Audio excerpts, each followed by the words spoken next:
We have our first super chat already from C-Bar. Oh, yeah, How's it C-Bar. going? How's it going, Justin? Not too bad. I'm gonna log in real quick on TikTok before I forget. As the Smart? debates get rolling, it's harder to remember anything. Oh yeah, definitely. I should do the same.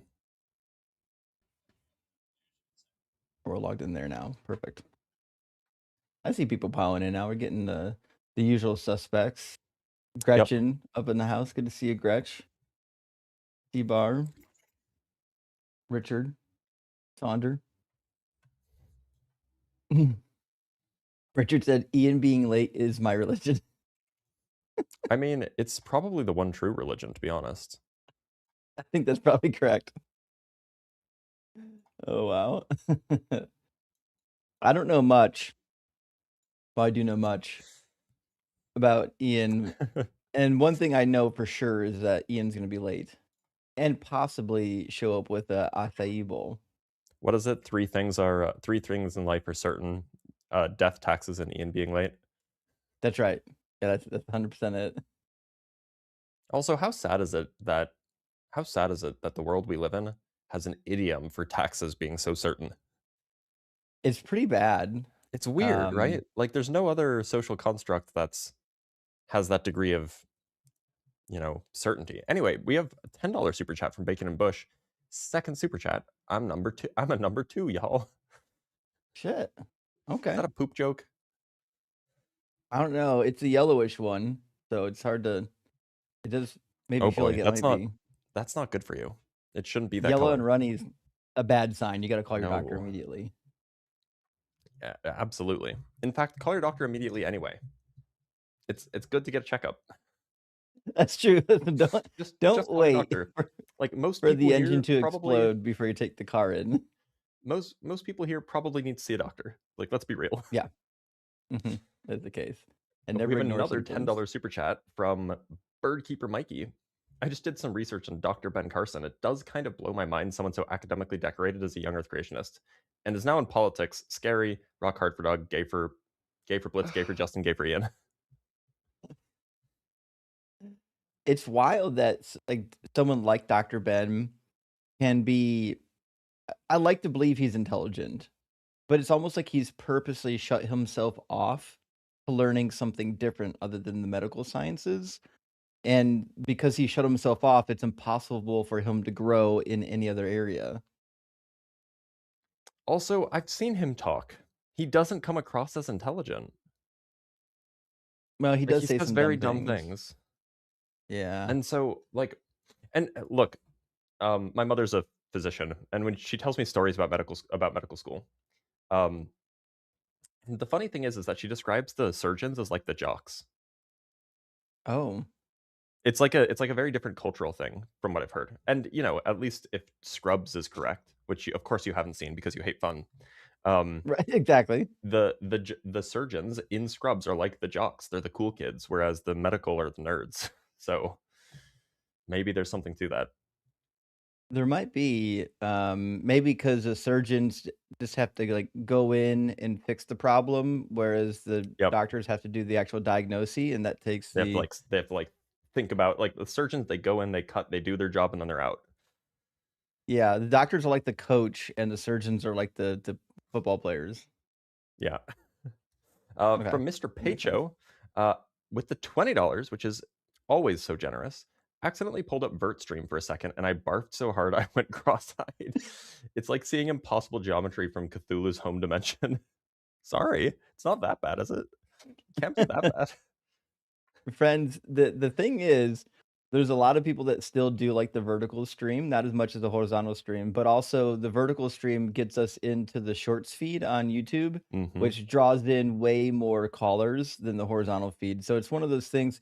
If we could do just one feed and still get as many guests, we probably would, but we can't.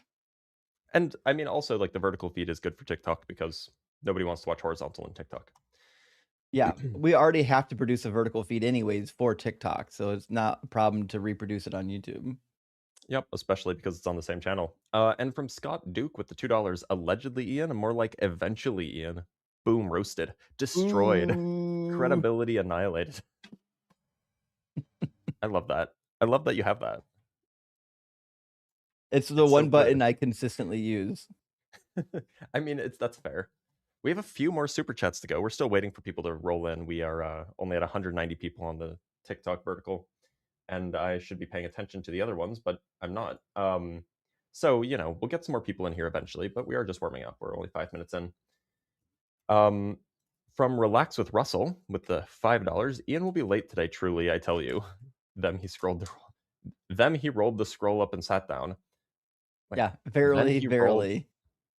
What does them he rolled the scroll up and sat down mean? It's a quote from Luke chapter 4 when Jesus fulfills a prophecy Oh, supposedly from Isaiah then he 61. rolled the scroll up. Okay, not them. Yeah, yeah. Oh, he Okay, didn't say them? Oh, no. yeah, I was just very confused there for a minute. Typo victim. Um, from Texas Panhandler with the $10. Happy Sunday, guys. Looking good. Loved all our horrors and Berts together. Everybody, yeah, we're a team here. Hey, Texas, good to see you, buddy. And from Brian Peck with the $5. Im and Fim find an internal medicine and Final Fim mortality. find and diagnoses the things for surgeons to cut out, and God gets all the credit. Rigged game, man. I believe that. True. It's amazing Uh, too that, like, people will thank God for all kinds of silly things, like yeah, winning a that's game as if God was interested in your game. yeah. I mean, it's a little silly, but that's okay. And from Mr. Christobrian with the $5, Q for Christians who argue words don't mean words. If verse says X but means Y, how could it be written to mean X? Do they need it to say no, really, for real, no cap? I That's the mean, weird thing is people, like, they wanna say that, like, these words don't mean what they mean, but, like, if they mean something else, why wouldn't they just write the something else? yep. It's a little bit of a struggle. Give me 1 second. I'm gonna go close my door. Yeah, no worries. The Bliss has got an intruder, hold on. Someone call the police. Yep, that's what's going on here.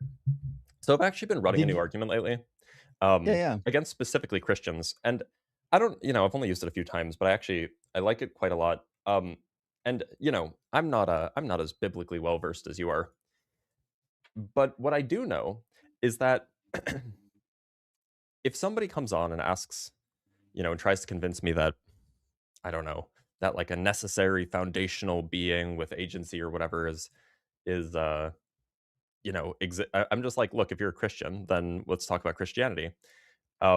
And that's not the argument, by the way. Like that's obvious. But one of the arguments that I've used for Christians in particular lately is, you know, they are obligated to believe that Jesus only believed true things, right? Sure. He's God. God can only believe true things. And then I pull Mhm. out the quote where Jesus mentions the flood, and and once I say that, I'm like, okay, but the flood didn't happen, and now they're forced to argue some scientific consensus with me, which maybe it's a little bit rhetorically rude. Maybe it's a It's little bit kinda good, manipulative, though. but it forces them to have the science debate with me, and they don't win those. No, of course not, and, like, listen, science cooks the precepts every time, and Absolutely, every time. I think the only problem you might run into is there's gonna be a percentage of Christians that will say, "Well, Jesus understood the Noah story as being, a theological story, not a true story." Now, I don't think there's a good reason to think that, but that is something you'll hear eventually.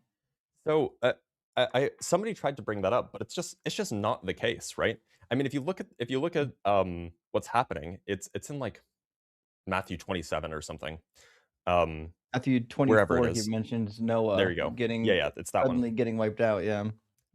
The context there is that he's making an analogy with what's going to happen when the Son of Man comes, Mhm. right? And so if it was a theological story, not something that actually happened, then the analogy fails because then it just makes it sound like what's going to happen is theological and not actually going to happen. So he Well, can't I he can't be think prophesying about the future if the thing he's referring to in the past to analogize isn't real. Sure, but I think the problem you'll have there is if it's a common enough story, like it's a shared cultural story. Let's say we can do like George Washington chopping down the cherry tree. I could say, listen, I'm gonna shatter your ankles like George Washington chopped down that cherry tree. It doesn't Mm, have to really be true. It just has to be a story that everybody knows. But I sure. would say that given the wording in Matthew 24, 3/4 of the people that are gonna read that are gonna think that Jesus is referring to it as a literal story, like a real, actual historical event. Yeah, that's a good point. One thing that I did note in a conversation with a guy about this, he's like, "Well, you know," because he made a similar argument, and I'm like, "Well, look, what's more likely, that Jesus believed a similar thing about the historicity of these floods as the surrounding people did, or not?" And it seems like that if everybody around him was also reading the inspired text, around the same era, then it's likely that that inspired text is communicating something true, which means that it Mhm. would be likely that given the evidence that we have the people around them and we have Jesus himself saying similar things, it's likely that they're not all talking about some theological thing, and rather they're talking about a historical thing. And then I just go point to a True. particular tractate in the Talmud, and I'm like, hey, the rabbis in the Talmud, they were arguing about which parts of the earth that were covered by water. Right.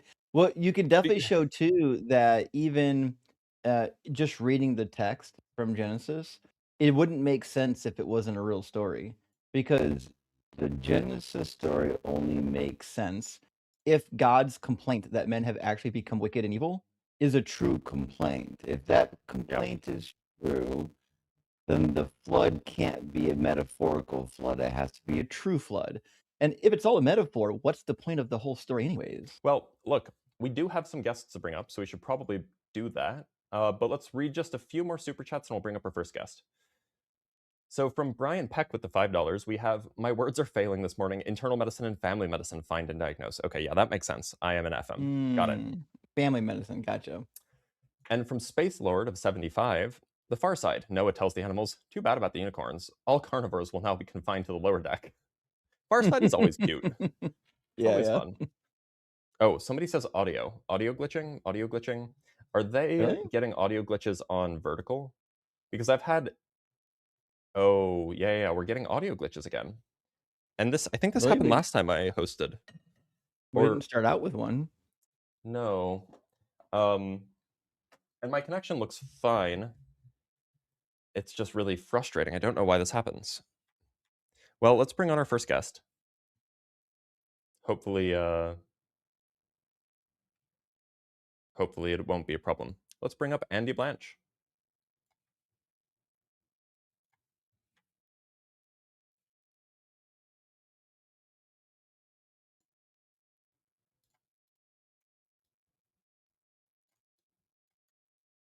They're saying it's good now. Must have been just been a temporary, maybe It, a bandwidth but it's glitch. annoying that it happens so frequently.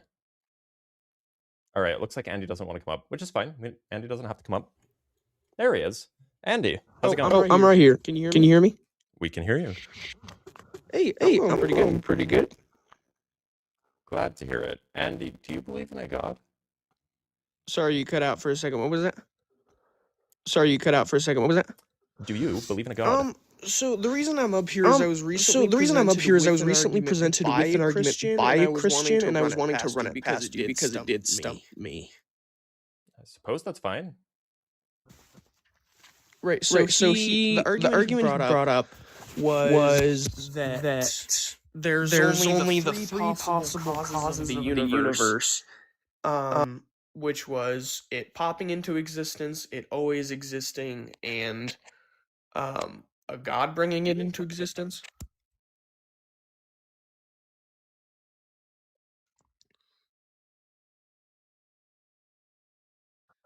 Yes, and so I was just going to talk to you about actualized infinities, and like, could you give me a Back. couple examples of them? Yeah.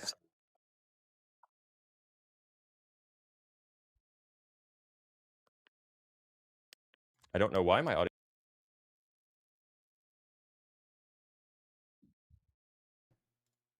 Okay, so can you hear me all right? Yeah. Okay. So you want an example of an actualized infinity? We have Right, good reason to because think he that the said, universe is infinitely large. yeah, that's what I tried to say to him. I tried to rebuttal, but then he blocked me. He does that. Um, and he said that the universe can't be, infinitely complete and expanding at the same time. Oh, then he just doesn't know anything about physics, so you can ignore him. Okay. Like Do you have? that's just strictly not true. Yeah. So that was another question I had is how can the universe be expanding and yet infinite at the same time? Because the expansion is not about the edges getting further away from each other. The expansion is about it's a local phenomenon, namely that for any two sufficiently far objects in the universe, the distance between them is growing, and that happens for any pair of sufficiently far objects. Oh, okay. Oh, this might seem like a stupid question, but where is it expanding to? It's expansion is not a thing that's happening at edges into and outside. It's that there is more space now than there was 10 years ago. Okay. Expansion is a local phenomenon, right? If you have a distance and then you wait a billion years and that distance is now twice that distance, well, that's expansion. You So could it's just use, about if you like a want something, localized area, like, sorry, you keep going. go ahead. So the expansion talked about is like in our observable universe is expanding? Yeah, and it's kind of implied that we have reason to think that it's happening everywhere, but yes, in our observable universe, we can't see outside of it. Oh, okay. Yeah, that was pretty much all the questions I had. Okay. Yeah, I mean, the Elliot argument is not a good faith interlocutor, so I wouldn't worry about him too much. He just blocks people who have actual arguments, so Okay, thank you. of course, thanks for being here. Um, Andy, I'm gonna let you go, but that's that. By the way, how's the audio? Is everything synced up? Because I was seeing like, the audio's not synced up, or the video's not synced up, or I'm lagging, or the robot is something. Like, what's going on? Everybody I think it across corrected. platforms. Small delay. Better on TikTok now. Okay, all good. Okay, good. Yeah, I had to fix everything, but we should be okay now. Yeah, yeah. And we have a €2 super chat from Modern Atheism. If you need a third guy, I would love to help. Well, we don't tend to just bring on everybody and anybody. We are Ian will be here today, right? So, speaking of which, let me DM Ian.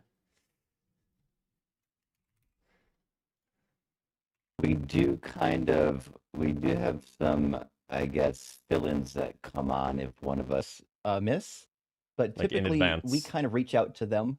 If we just open it to the public, then usually like hundreds of people want to get in, and half of them we don't know. So it's not really a system that we could work with. So typically, if we need to fill in, we'll find you. Yeah, and I mean, generally, like, look, this is doing this kind of stuff is a skill like anything else.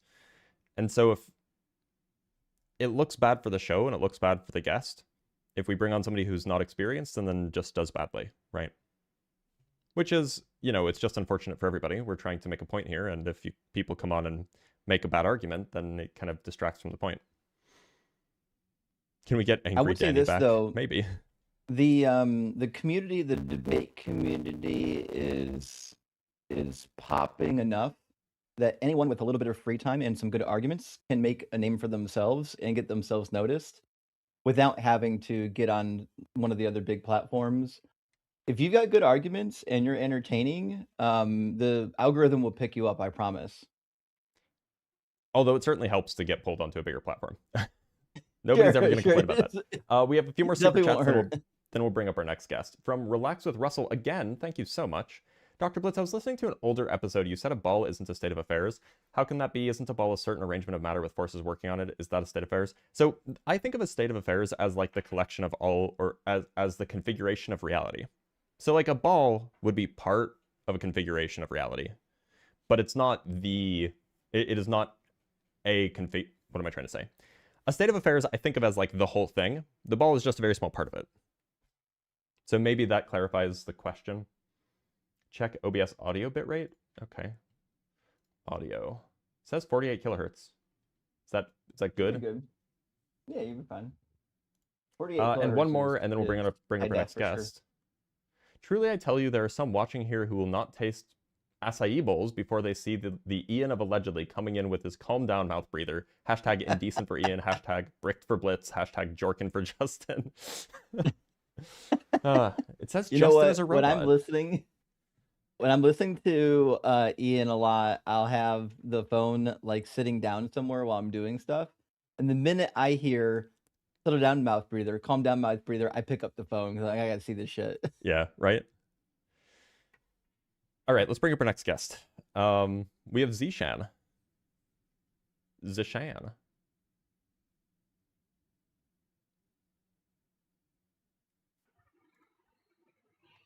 Zishan, how's it going? Zishan? Zishan, can you hear me? Zishan is with the Lord. He's been taken.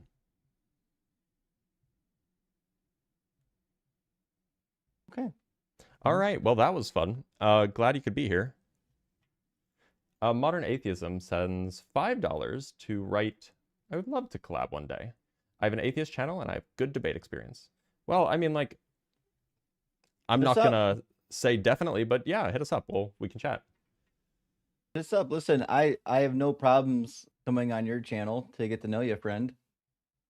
Likewise. Also, but I won't bring you up on my channel because I don't even bring up Justin on my channel. The only people who get brought up on my channel are two. There are two people. Ems, because look, he just has a voice, and It's also Ems. I don't know anything about the Come Quran. on. And Pro Photo Josh, also known as Hasselblad. He's a photographer who's also an anti-flat earther, and he knows a lot about cameras. Those are the two people that ever come up on my live streams. And Danny. If Danny is ever in the guest box, I always bring him up just because I love talking to Danny. Oh, that's true. Dean did come up once. It's Danny. That's true. I totally forgot about that. But yeah, Dean did come up once. But, you know, Dean is a special cookie. From Gretchen with the $5, if the algorithm doesn't pick your vids up, youtube.com/async network will always have a spot open for you. Come debate with us. There you go. That's exactly the way to I am get looking in. to get a big stage debate with the Unapologetic crew. Still working on that. Yeah, that'd be pretty great. All right, let's see. Oh, Zishan is back. Zishan. Zishan, how's it going? Hello. I'm fine. Thank you so much, guys. Dr. Blaze, and I'm a big fan of yours. Thank you so much. How'd you know that I would bring you up? It's so unlike me. No, you're fine. So, Zishan, I think we've had a conversation before, but remind me, do you believe in God? Yeah, I believe in God. I had a talk with you as well, but you know, I just I'm just curious about what is the definition of God according to yours. I mean, what is your point of view according to God? What is the definition of God? Look, so my view is that at least in the West, which I'm an English speaker, I live in the United States, so my understanding is culturally influenced by the West. My understanding is that God is some sort of being, some sort of thing or agent with a mind. It has some sort of will, has perhaps desires, and it is in some way responsible for either creating or grounding the world. And you can add a whole bunch of extra traits onto that if you want to, like, oh, it's loving and it's powerful or whatever. But I think that what I've given is the kind of the bare minimum, what a God is. And then we can talk about Christianity or Islam or Hinduism or Sikhism. We can talk about all of that stuff after that's the founding definition. Yeah. So, you know, in our Islam, we say there is nothing like him. He's beyond comparison. And, you know, if you talk about something like, for example, the universe, we believe the God is ever existed. You know, he's ever existed. There is no beginning, there is no end. He will exist forever. That's what we believe. That's what the definition of God. If something is opposite to the universe, and we know that today science tells us the universe is going to end at some age, at some time, it's going to end sometime. Just like, for I don't example, see you know what how. is expanding? I actually don't think that we have reason to believe that. Yeah, science tells us. You can search that. Science tells us the universe is going to end at some day, at some In what way time. will it end? Because Search it up, Dr. Blitz. Have you not read science? I have. You know what? I need to read more science. no, so it says that if the universe is expanding, so the galaxies or the star, the planet is moving, so it's gonna burn out at some time. Yeah, but that doesn't. How does that mean the universe ends? So if it is expanding at some time, it's gonna end. In what way is it? In what way is it going to end? It won't cease to exist, if that's what you're saying. Yeah. Oh, I should unmute Ian. Ultimately, because we are the part of the universe, so we will be no longer existed if the universe is no longer existing. If universe But the universe will end, continue to exist. What's the issue with that? but I have just have read the article. It says the universe is gonna end at some time. Okay, Sounds like which Dr. article? Blitz just hasn't read the article. Which article? It The says article, that, Dr. Blitz, that says that says- it's all gonna end. Read science. You got me there. Yeah, all they teach modern PhD holders is pronouns and how to be woke. They don't even I am teach them very the woke. article anymore. Yeah. So, Like, so Blitz went you for guys gender believe that physics. universe will? Okay, so if you can search in the Google, Sure. if you guys, Continue. Google.com, okay.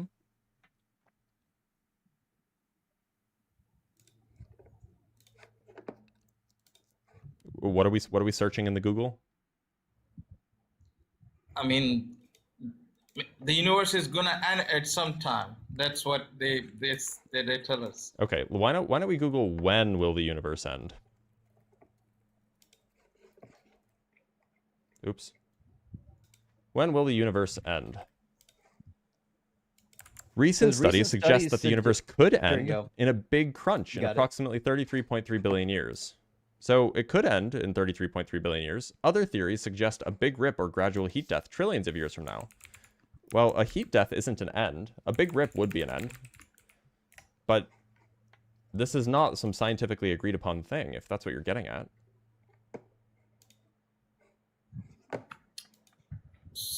So I have just read the article and it says that Which if article? something is moving, Which article? if Blitz something still is doesn't know moving, about the article. Which he just article? doesn't get it. He's got the Wait, why am I BBG hearing theory. No, twice I Ian? was- Oh, because Ian is not But muted. if something, they say that if something is moving, it's gonna burn out at some time. It's gonna burn out and it's gonna finish. What article? Okay, I'm gonna bring that article, but I was just searching the Google. You know that. What I thought you a just said you brutal looked at the knowledge article. gap that Dr. Blitz is getting here. I mean, it's normal for me. I'm used to getting knowledge gaps on physics. It's Yeah. Maybe like typically articles have names. Perhaps like what's the name? I have searched in the Chat GPT.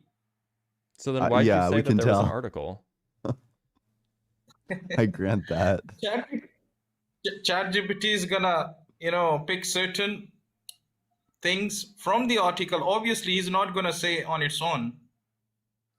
So why ChatGPT didn't will give you the name of just the say article. ChatGPT instead of an article? I believe that he's gonna pick, those certain evidence from the article, obviously, because he can't say on its own. Okay, so you just assumed that there is some article? Yeah, I believe that. Okay. And Well, don't. Well, don't. And you Yeah, just I just said asked that it could end. Yeah, it I could. just It asked could- it how many words are in this sentence, and it said 8. There are 7 words in that sentence. Goat.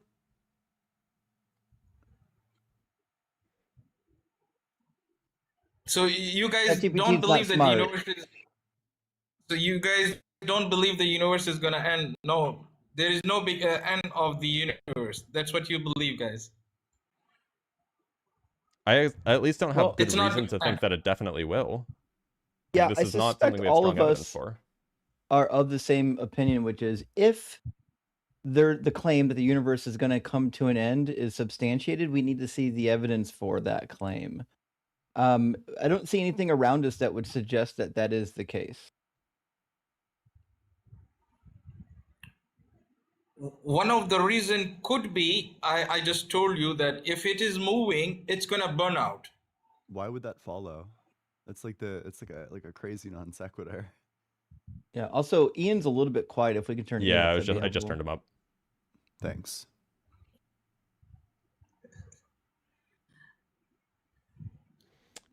So that's oh, what. Oh, he's getting the just re- substantiation from ChatGPT. No, dude. Don't do it. because ChatGPT has created by engineers. He You has know, a we could creator. argue You it- know that. You know, Oh, we could argue no. with I know. ChatGPT anytime we want. I don't know why we would need you as like the middleman.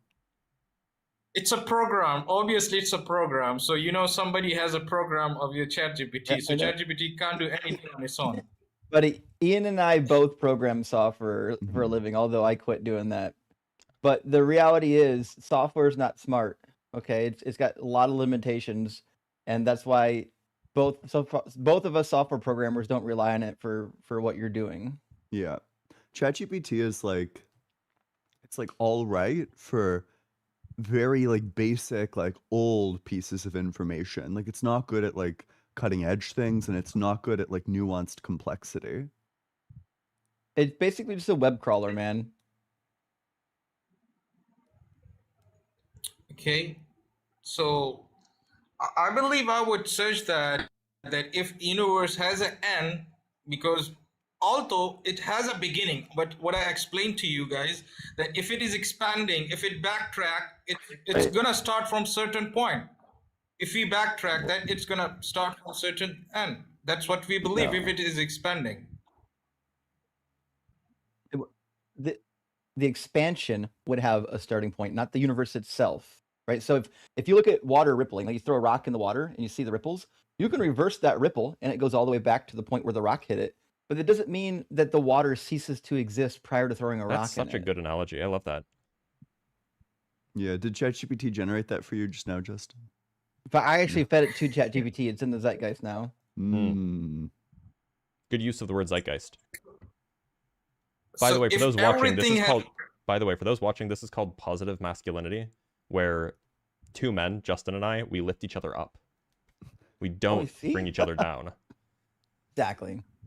Anyway, continue. Is this like a callback to something earlier? No. Just positive. Okay. We're doing a wholesome show now since Blitz is hosting this one. Yeah. Yeah, you can't be mad here. No yelling. Yeah. Make sure you're holding your fellas accountable and you're bringing your fellas up. Zishan, you were I'm saying? just curious. Yeah, I'm just curious. You guys are stuck at certain, about the age of the universe as it is existed forever, and it will not come to an end. So you need evidence for that. That's the only thing you guys are stuck, I believe. Oh, well, I would say first of all, you need evidence for your claim that the universe once didn't exist. We do have evidence for our claims. So, since you're the one that made the first claim, which is that the universe has a beginning, do you have any actual evidence before we discuss the evidence for our side? It's just the expansion of the universe. That's what I have an evidence. That's it. We can agree that the universe is expanding. It doesn't therefore follow that the universe had a beginning. It has a starting point. That's what I believe. It has a starting point. I know that's what you believe. The question is, what's the evidence that it has a starting point? I mean, you can predictions, something, you can backtrack it. If you backtrack it, it has a starting point. That's that doesn't follow. Wait, no, that's not true. So, like, you can use logic. It's just not true. Just because you can make predictions about the past, or postdictions rather, it doesn't follow that the past has a beginning. And I have just read that about you guys not From believe in the ChatGPT. ChatGPT. I have read that this universe is gonna end at some time. It's gonna end at some time. When is it going to end, and what's the evidence? If it is Also, moving, it's gonna. I'm gonna suggest If I'm it gonna is suggest that moving, you're reading that burn out. wrong as well, by the way. But go ahead. Okay. You know, if it is moving, it's obviously it's gonna burn out. Yeah, Why? it's just There's a a law of difference. physics. Everything in motion burns out. It's Newton's fourth law. Look, it is true that if the universe keeps expanding forever, stars will burn out, etc. But how does that mean that the universe ends? Because keep in mind, stars and the universe are different.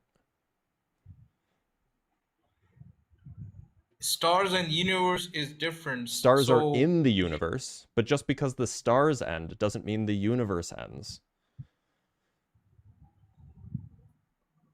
So what is the? I mean, the universe is comprised of stars, galaxies, all those things, the Gas, planets. dust, photons, all sorts of things. Black I'm holes. comprised of like all sorts of skin cells, but if I shed some of those skin cells, I wouldn't go out of existence. Okay. So similarly, the So- universe has stars in it. It's partially composed of stars. If those stars burn out, the underlying essential features of the universe will still be there. Like I use such kind of a logic. For example, H2 plus O2 gives us water, right? No. So science tells us No. how This guy's been drinking too much O2. H2O2. Yeah, it gives us water, but science does not tells us where did O2 come from, where did H2 come Yes, it from. does. Yes, it does. What do you mean? What do you mean it doesn't tell us where they... Yes, it does. I mean, atoms, electron, proton, but where the first thing, that's what I believe. The Stop first assuming thing, that there was a first thing. Let's maybe how do I say this? I don't think science is for you. I think it's time to pack it up. okay. Look, So what Ian is trying to say, what Ian is trying to say in a less than optimally kind way is that if you're going to make an argument for a thing that you believe in, you better make sure that you understand the thing that you better make sure that you understand the argument that you're making.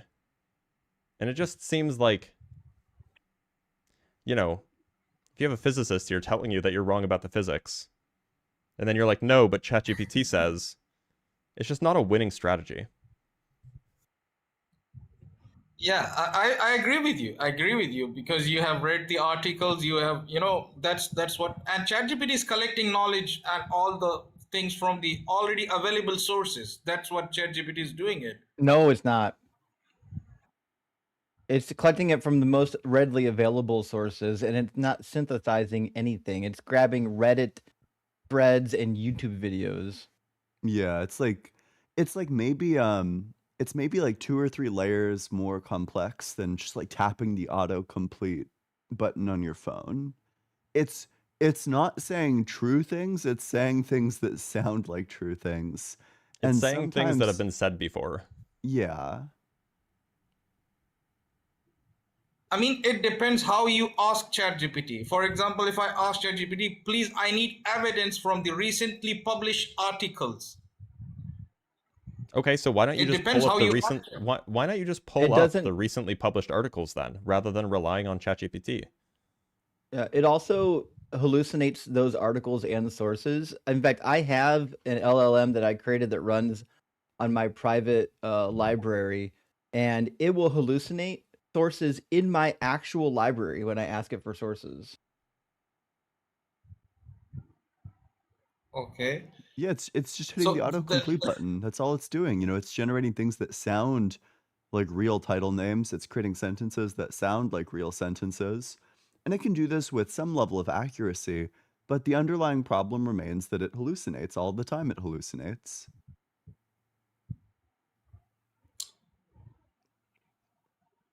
I believe, I was just because I had all previous talk with you guys about the, existence of God, that Quran has already mentioned all those things, which science recently discovered that, that. Wait, before we move But- on to a different thing, can I ask you about something you said earlier?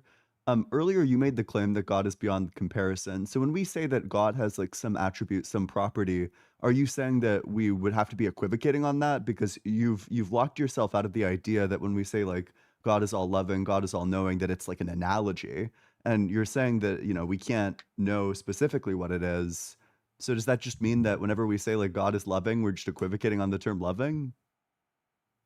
No, that is attributes. First, you need to know what is the definition of Allah in Islam, because we believe in Islam, He is one, He doesn't have any partner, He neither begets nor He is begotten, and there is nothing like Him. He is beyond comparison. So that is the definition of Allah. Does he have parts? You know, He doesn't have any partner. Well, wait, but does he have parts? First, I said that there is nothing like Him. You cannot compare to anybody. The moment you see, oh my God, he's not God. You cannot compare Him. But does he have parts? Yeah. I mean, does he have a parts? I told you, you cannot compare to anything, because the moment the answer to the question is either yes or no. No, I would say no, because you know you cannot compare. Because well, you know what else doesn't have parts? You know what else doesn't have parts? Electrons don't have parts. So God is like an electron in that they both don't have parts. Yeah. So it looks like you can compare things to God. I said that the moment we compare something, we have already seen that. So you cannot compare what we see in all of the universe. Your claim was that we just can't compare anything, but now you're saying we can compare things that we've seen? I said there is nothing like there is nothing like Him. There is so nothing like Him. So electrons are not like God in the respect that electrons don't have parts. So God doesn't not have parts? But then, you know, chairs do have parts. So fuck, it kind of seems so then like chairs are like God. Similar to the electron that doesn't have parts, or the chair that does. Because electron, you have seen the electron. You know, I told you. Personally, I've seen it personally, actually. If you talk about electron, if you talk about each and everything, it's beyond comparison. That's the only definition we have right now. Well, except you can compare. It's beyond comparison, except for all the comparisons that you can do. This is like super incoherent. How do you not realize that? So what can I say? The only thing which I can tell you guys, that's the definition of God is according to Islam. You know that. Then your definition's incoherent. Yeah. Which just makes us think that Islam is false. Also, to be clear, if you're saying God lacks parts, that means that he lacks properties. Because if God is a simple being, so if you're saying God lacks parts, you're essentially saying God is identical to whatever he has. So if God has properties, then God would just be identical to a property. So God would just be a property. So that's an unpalatable conclusion. I don't know, maybe you'd bite the bullet there. But the conclusion you're left with there is that God doesn't have properties if you're saying that he doesn't have parts, which means that he also doesn't have a definition. So no, he has something which he has told us about. He is all knowing, he's all loving, he's most merciful. That is attributes of Almighty God. But what he is about, what he's being, that is what you just said. For example, I told you, there is nothing like him. He neither begets nor he's begotten, and he's one. He doesn't have he is, you know, eternal. He's independent. That is the You know what else? You know what else doesn't like beget, nor is it begotten? Rocks. Rocks don't beget. Rocks also aren't begotten. So it seems like we can make a comparison between rocks and God, and that they're neither begotten nor begetting. No, so you have to fulfill all those 4 criteria, not one. You gotta fulfill. It's just a comparison. We're not saying that they're identical. It's just a comparison. That's what in Islam it says, that you have to fulfill all those 4 criteria. Number 1, he should be one. He doesn't have any partner. Number 2, he should be independent. You know, he is eternal. Number 3, he neither begets nor he is begotten. And number 4, there is nothing like him. He is beyond comparison. It seems like number 3 and number 4 are contradictory. Perhaps number 1 and number 4 are also contradictory. But if anybody, if any entity, if any substance or anything, if he fulfilled these 4 criteria, we don't have any objection to call him Almighty God. That's what Islam says to us. It just seems like you can't have 1 and 4 or 3 and 4 at the same time. No, 4 out of 4 criteria. No, I'm He talking has to about. put There are 4 criteria. You can't have the first criteria and the 4th criteria together. You can't have the 3rd criteria and the 4th criteria together. Criterion, sorry. I'm starting to get worried Yeah. that logic might not be this guy's field either. That's what we have been told to do, so that that if any entity, if any substance or anything, if fulfill those 4 criteria, we don't We have any understand. objection. You said that already. Yeah. That's the only thing. Are you understanding the criticism that I'm offering? Yeah. What is your argument? So- Please tell us. So the argument is that a being that satisfies those criteria, those 4 criteria, is a being that embodies mutually contradictory traits. Mutually contradictory traits cannot be embodied. Therefore, there is no such being that embodies those traits. That's what, it's unimaginable. You cannot imagine. That's what I just told you guys. You guys got anything else? Nope.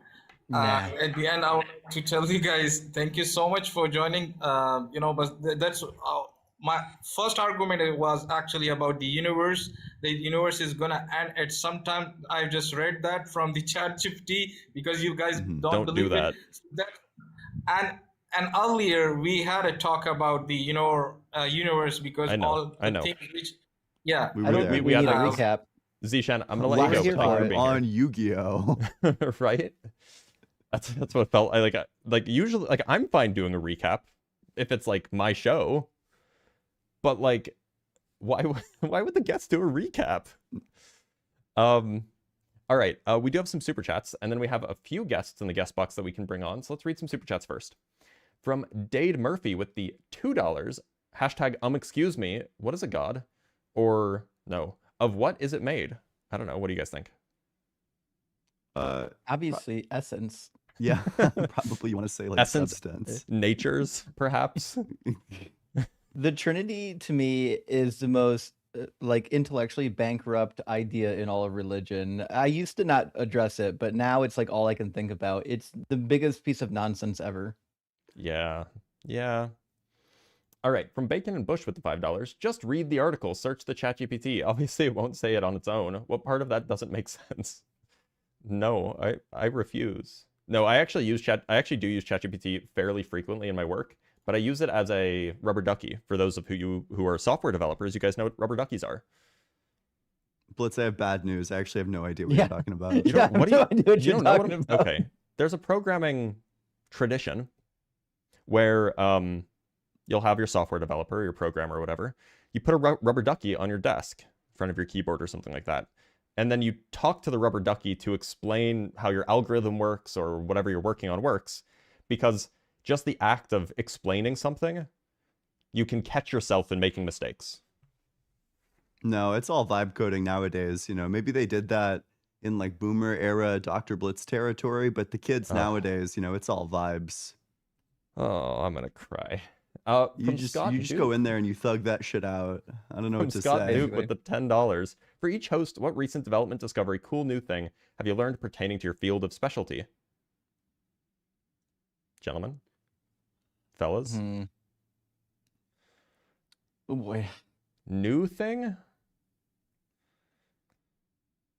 Oh, you know what? Hold on. I learned about a mechanism whose name I can't remember. I could pull it up, but I don't have my notebook with me. A mechanism whose name I can't remember that involves a 4-form field which can allow the cosmological constant to step down and kind of undergo a false vacuum decay. And that's a cool mechanism. Nice. I would say Yeah, go for it. go ahead, bud.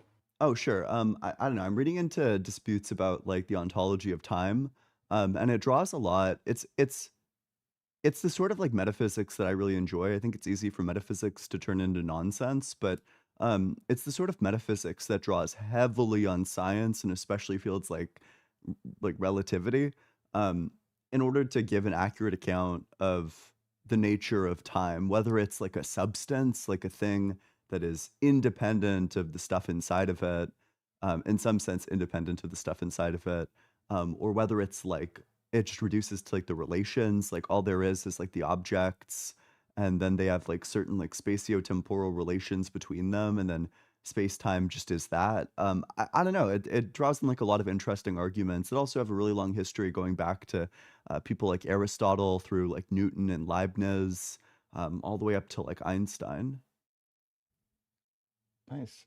Justin, been any new working books of the Bible? Well, you know what? I didn't add any more in, but I've been working on an argument from the ancient Near East about how they perceived righteousness and how it affected the afterlife. And so I'm going through the Bible to find verses that coincide with the theory that your righteousness is weighed against your unrighteousness, kind of like the feather against the Oh, heart in yeah, it's Egyptian very mythology. ma'at. Yeah. Isn't that Yeah, and Mhm. Wouldn't that be like the point of the Good Samaritan story, kind of? Or I'm sorry, maybe I have no fucking idea what I'm talking about. Does the Bible fall under like the Near East or? Of course it I'm, does. yeah, I, it I probably said does. something It's profoundly nearly stupid east. just now. No, you did. Yeah, not stupid. You got it right. So the Near East is the Levant is part of the Near East, and that's where the religion comes from. But and Jesus does in Matthew 25 have this idea, and also he says elsewhere, unless your righteousness exceeds that of the Pharisees, this idea that your righteousness needs to somehow outweigh your bad stuff appears to only be hinted at in the Bible, but there's enough of it you can find it in there. Like Proverbs 24:12 says that God weighs the heart in judgment, which seems to coincide with this kind of idea that like you're building up a portfolio of good and bad deeds, and that's how you're going to get judged in the afterlife. It's not about whether or not you just believed in Bro, a can you thing. imagine the facial expression of like based trad Catholic 1488 when his eyes open and it's like Ma'at and his heart is getting weighed against the feather? It's like, oh shit. And then his soul gets devoured by an alligator cat, right? That's how it Yeah, works. or yeah, something yeah. Like this. All right, we have a Worst few day more of his super chats to life. go over. We actually have quite a few, but we'll get to them eventually, but we're gonna bring up a next guest soon. From Samantha Cunningham with the $5. Do concepts require a mind to exist? Is 1 + 1 = 2 true without a mind? I don't think so. I think concepts. I think concepts sound like purely mental.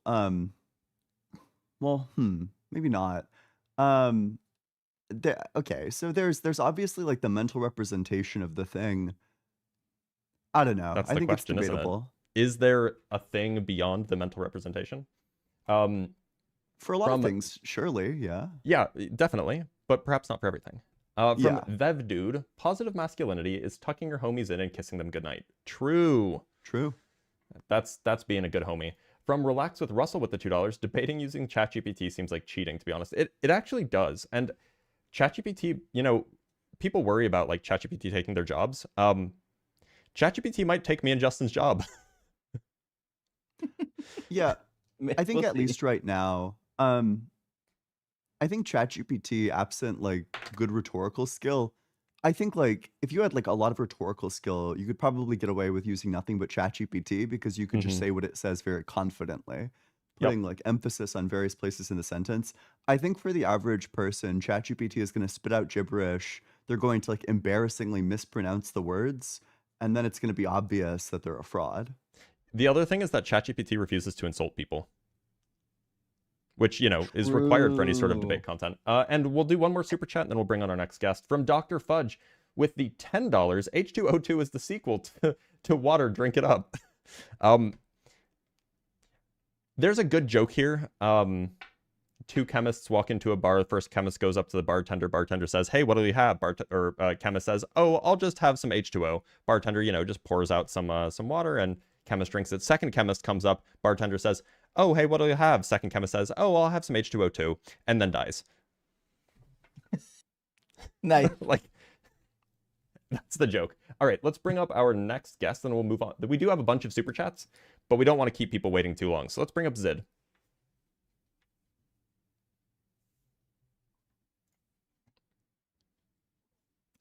Zid? Yeah, can you hear me? Oh, barely. Zid, have you considered increasing the volume of your voice? Hold on. How is it now? Still pretty quiet. What do you guys think? Yeah, not great. Can't lie. I'm using my other mic, so I'm sorry about. I wish I could Hold offer on. you like words of encouragement or like consolidation, but I still can't hear you. Sounds like you're talking into the filler right now. Are you saying Yeah. that about me? No, about No, the Zid. guest. Zid, why don't you fix your mic and we'll bring you up next guest. Let's talk to Brielle.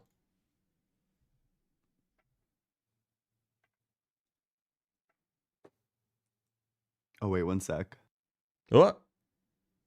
What?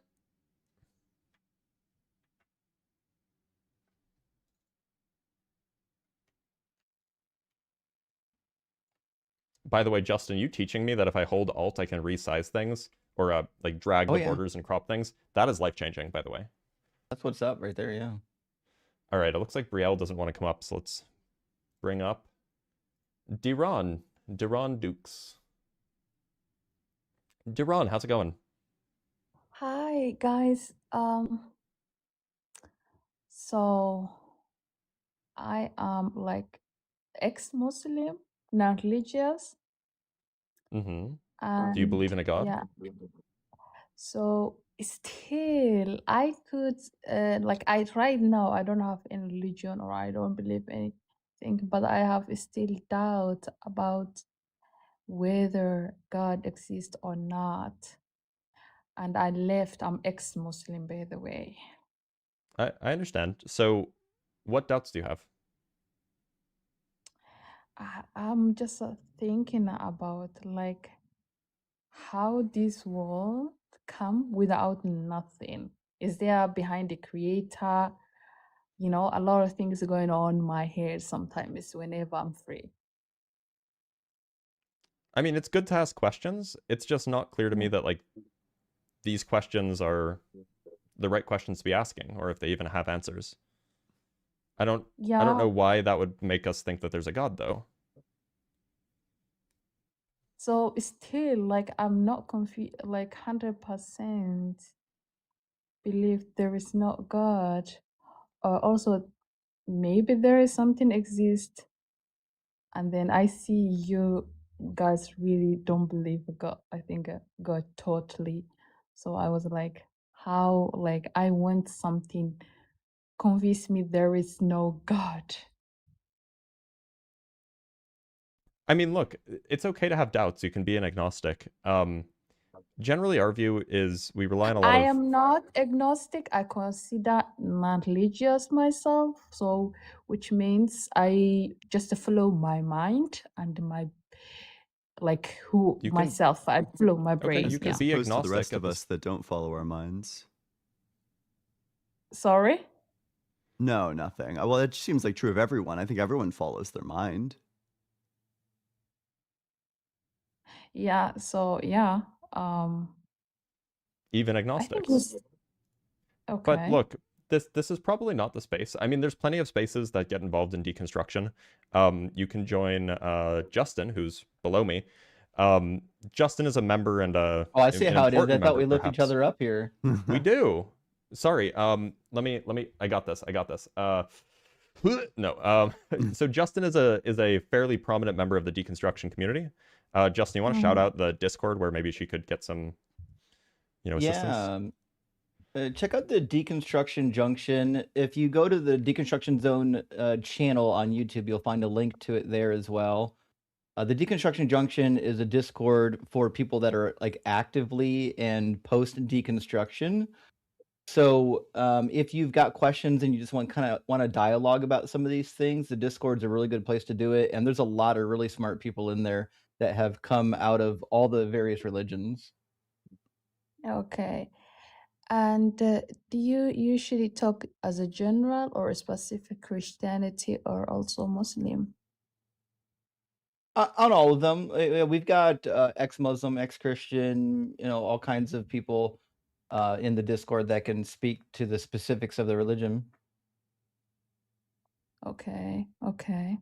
It might be a useful community for you, is all I'm saying. But this is probably not the Mhm. place, especially because none of us are ex-Muslims, right? Like, we know a little bit about Islam, but you will probably get more useful conversations. You'll get more out of it to talk to people who are in the same boat as you. So, look, I'm going to let you go, but do check out that community. It might be very, very helpful, okay? Okay. Okay. Thank you. Good luck. Right. Good luck. We do have some super chats. Like I said, we actually have quite a few super chats, but we can't get through. We will get through all of them, just not immediately. So don't worry, we're not going to skip it. Sorry, one moment. So from the knight who says knee with the $5, Muslims. Hey, looking good on those monkey bars. Ooh, what? What are we doing? Don't say that. You can't say that. I don't actually. Yeah. This is Whether one it of was those ones that I bad should have read intent, you before I can't said. say that out loud. I don't know, Yeah. man. Someone's. It's a strange one, probably. Yeah. I mean, maybe I think Islamophobia is bad, actually. Like genuine Turns out. Islamophobia. I'm opposed to that. Yeah, either there's a joke Yeah. here that we're all missing and it's like actually fine, or it's just like Islamophobic maybe. Yeah. From Bacon and Bush with the $2. The fuck's wrong with YouTube videos? Well, look, if it's from one of us, then it's fine. But if it's from anybody else, then it's not to be trusted. exactly. It's always about the source. Right. From Noah's Farm with the $10. Thank you, Ian. I had a breakthrough. Finally understand laws of logic. It's helped with so many concepts already. I got Schrodinger's cat for the first time. Working on objective morals hurts a little. Look, I'm not Ian. This is addressed at Ian. However, No, I'm don't gonna listen to bet. him. I'm gonna bet that unless you've taken a quantum mechanics class, you still don't get a Schrodinger's cat. That's fuck. Dr. Blitz is probably right about that. If you think that there's a violation of the laws of, well, actually, I think that it's reasonable. There's like a bridge principle there, which is false, but I do kind of see how it's reasonable to think about like the law of non-contradiction with respect to Schrodinger's cat, but that just presupposes that there's a contradiction between it being in two separate superpositions, which Right. is false, of course. So. Mhm. Yeah, that's kind of like the main thing there. But no, I mean, I'm really glad to hear that this has been something that you've been, gaining knowledge on. I think that's great. I think that there's something really beautiful about philosophy, and it makes me happy when I hear that somebody has gained some sort of knowledge or insight into it. Unless it's continental, then you've done True. yourself a disservice. True. And Yeah, from you've Vintage wasted your Gaming time with and the you've $2. wasted everybody else's time too. Yeah, All the cool kids are high on Nicomachean ethics. Is this true, Ian? it is. Yeah, it's based. It's based in true pilled. That's like Aristotle's largest statement of virtue ethics. Nice. I love Aristotle's form of arguing because it's like, I don't know, man. It's like, I think there's something very fun about like the Thomas Aquinas style, like gibberating, and Aristotle is just full of that. From Lost in FRP, the universe had a beginning, so this proves my god's existence. Also, this proved Quran's claim. I use scientific misunderstanding to prove magical PDF space monster. You can make scientific arguments, just know the science. It's that easy, right? Otherwise, don't. Please. From Dade Murphy with the $2. Hashtag excuse me. I'm unequivocally hashtag rock hard for Doug. That's what I'm talking about. Good to see you, Dade. And from House with the $10, Dr. Blitz, let me tell you something why the screaming I'll never understand. It's such a good sound. Let me tell you something. All right. Let me tell you something. It's so funny. All right, let's bring on our next guest, Jared.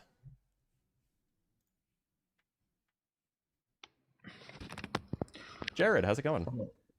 Yeah, not bad. How are you? Doing all right. Jared, do you believe in a god? Oh,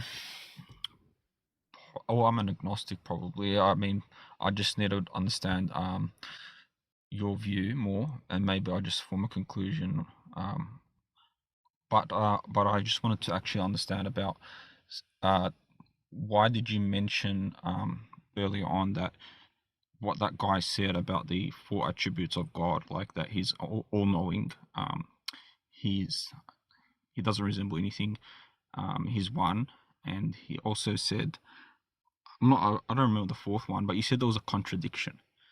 I just want to know quickly what did you mean by where's the Well, yeah. So contradiction? he said something like, one of them was that there's no comparisons to be made, and the other one is that, and he said this. I'm not this. I don't think that this is necessarily one of the four things that Islam teaches, but he said that one of the four things is that it's not made of parts.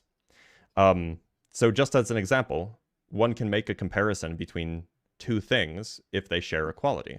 So, for example, an electron does not have parts, and God does not have parts. Therefore, it is not true that God cannot be compared to anything. I just did. I just compared God to an electron by recognizing a similarity. That's what a comparison is. So it's just strictly not true. Like, you can't be uncomparable and then also have traits, right? Yeah, but this other electron does share in the electron essence. Right, but In is the fact, electron essence actually, apart? the more I think about it, it's actually just one electron. Yeah. Going back and forth forever. Yep. If that's true, an electron doesn't have parts, then how were you able to see an electron? I mean, you mentioned that. Well, we You said can't you see saw them. I mean, like, we detect them using electronics. Oh, that's what you meant. Okay, because I thought you said you actually saw an electron. I was like, how? Well, how's that? I did say that, but I was just like doing a bit. When you detect an electron with electronics, is it just electrons looking at electrons? Yep, Are they gazing at each other in love? they are. All right. Now, since you know a lot about physics, I wanted to just go into the second law of thermodynamics. Now, well, first of all, I want to be clear on this. You believe evolution, and it is not compatible with physics, or it relies on physics, right? The quantum physics, evolution and quantum physics. So what I'm talking about is biology and physics. They both go hand in hand, or you think they're completely different things? Well, certainly one is Biology going to supervene is- on the other, right? There you Certainly, go. like the Yeah. biological laws are going to supervene on like chemical laws, and the chemical laws are going to supervene on like physical laws. Yeah. Okay, so now I want to get your view on this.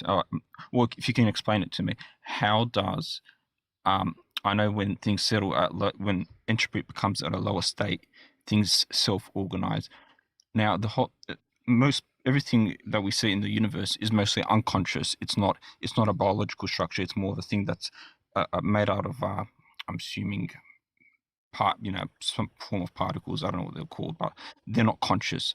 Why would a universe also make an organism?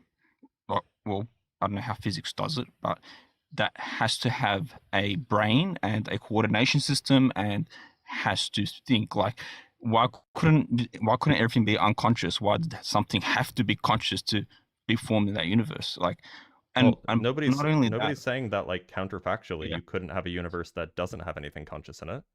Counterfactually, that Okay. seems totally reasonable. It just happens to not be the case in our universe. Okay, and if the universe, let's just grant for the sake of argument that the universe always existed, somehow these atoms rearrange themselves at some point to form a human, to form an organism or cell, or an early microorganism, and to become a human. At some point in that eternal universe, that atoms just settled in some state and formed a cell. Does that make sense to you? Because I mean, because I'm just granting the argument that the universe was eternal. It always existed. Yeah, it always Seems totally existed, reasonable. and the atoms somehow at some point had to form a cell. Yep, seems reasonable to me. That seems reasonable. Okay. Seems very reasonable. Why does it seem reasonable? Because we know that it's physically allowed, and the more time you have to explore the possibility space, the more likely you are to run into all physically allowed configurations. And if you have an eternal universe, so long as certain criteria are met, of course, then you're going to explore the entire possibility space, including biological life. Okay, so if that's physically allows it, we can also say the universe can also physically allow being the same always. It can never change. It can always be the same. Why wouldn't it just stay the same? When we talk about the physical configurations that are allowed, what we're talking about is the way that it is now, or the way that it is at a moment in time. So it being always the same is not a physical configuration. So that's not that's not in the same category of ways the world could be, compared with, say, there being 100 billion galaxies in the observable universe, and one of those galaxies contains a star which contains an organism on it. These are different categories. In one, you're comparing many different times, and in the other, you're talking about a single moment of time. And and if you want to talk about exploring the possibility space, that's talking about exploring the different ways the universe could be at different times, not the way the universe could be for many different times simultaneously, right? Oh, okay, but So I it's get what you're category saying. error. So in other words, the universe, since our universe permits a certain, let's say, wouldn't say an infinite amount of possibilities. There's a certain extent of possibilities that it can permit.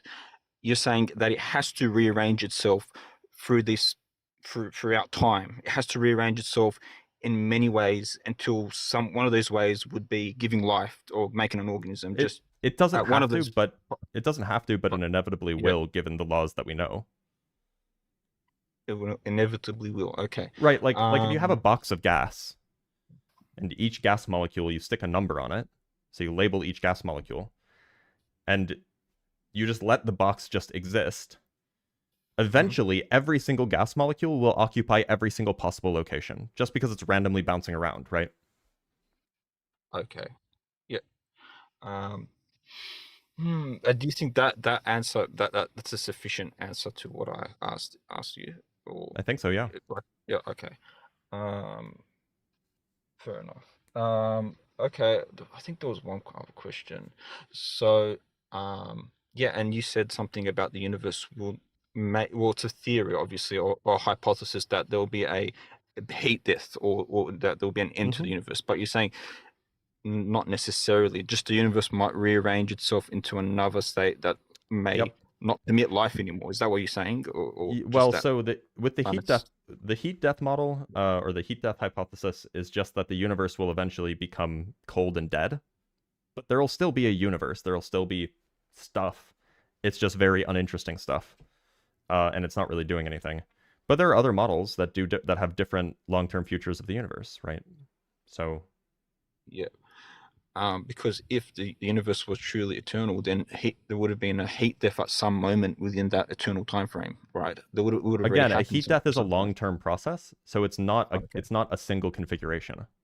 Or a big stretch. I think they call it the big stretch, or big rip. I think the big rip is a different thing. That might not be possible. Yeah. It just depends on the way the universe is. But look, if you came on to ask questions about physics, there is a day for that. I do my own live streams on Tuesdays and Wednesdays where people ask questions about physics. Fair enough. If you want to talk about the subject, about whether or not God exists, that's fine. But otherwise, I'm going to let you go. Yeah, you did answer my question about those contradictions that you mentioned and clarified it. So that's good. I appreciate it, and won't take more of your time. You have a good one. All right, take care, Jared. You too. Bye. All right. Let's read some more super chats just so we don't miss any, so we don't get behind, and then we'll bring up our next guest. We have a guest from Video Ninja Suthia, and we can bring them up. From Sale, I believe that's the name. Ian, please correct them how to pronounce my name. Ian, did I do it right? I thought so. I thought it was. Okay, nice. I thought it was Sale. Also, you completely butchered Dade's. Excuse me. Did I? We did? Maybe I wasn't. I'm sorry, Dade. Yeah, I got nothing. What? Dade sent more than one. From Von Doodle with the £5. We need an Islam LLM that shouts at you when answering #RockHardForDoug. Isn't there a Catholic one? I don't know, actually. Like a Catholic LLM didn't you debate like a Catholic one? Oh, the Magisterium. Yeah, the Magisterium has their own AI now. Like a Catholic LLM that after you catch it in a contradiction, it says like bless your heart, like I'll pray for you. That's so funny. From Dade Murphy with the $2, I learned that penguins pee out their cloaca. They do everything out their cloaca. Yeah. That's the whole business of the cloaca. Penguin facts. To unsubscribe, press stop. From Lil Toenail with the $10, Computer, initiate guess logic sequence. Make the guest give an argument that is logical. You have been programmed. Why did the beginning of that sentence make it sound like this was like a guy from Brooklyn? Computer, Oh, no, initiate no, guess you logic don't know the sequence. meme. I don't know it apparently. What I Computer, miss? show me this guy's home address. Oh, okay. I see. I was doing like a, Brooklyn guy, I guess. All right, and we'll do one more, and then we'll bring up our next guest. From Glitterlock, I recently heard Dalton mention the hypothesis that Lazarus was originally intended to be the author of John. I read up on it and found it compelling/elegant. What are your thoughts? Also, I know the rubber duck thing. Justin? It's actually not this is not a theory that I've been able to explore. In fact, I'm hearing about it just now. I wasn't aware that we had anything in the literature or the history that would demonstrate that Lazarus was even a real person outside of the weeping passage and being raised. So I'll have to look into that one. I'll let you know what I find. Neat. All right, let's bring up our next guest. We have Suthia. Let's add them to scene 2. Suthia, you are Hey, you're on Unapologetic. Oh, that doesn't work. We might need to change names. It's hard to say. Satya.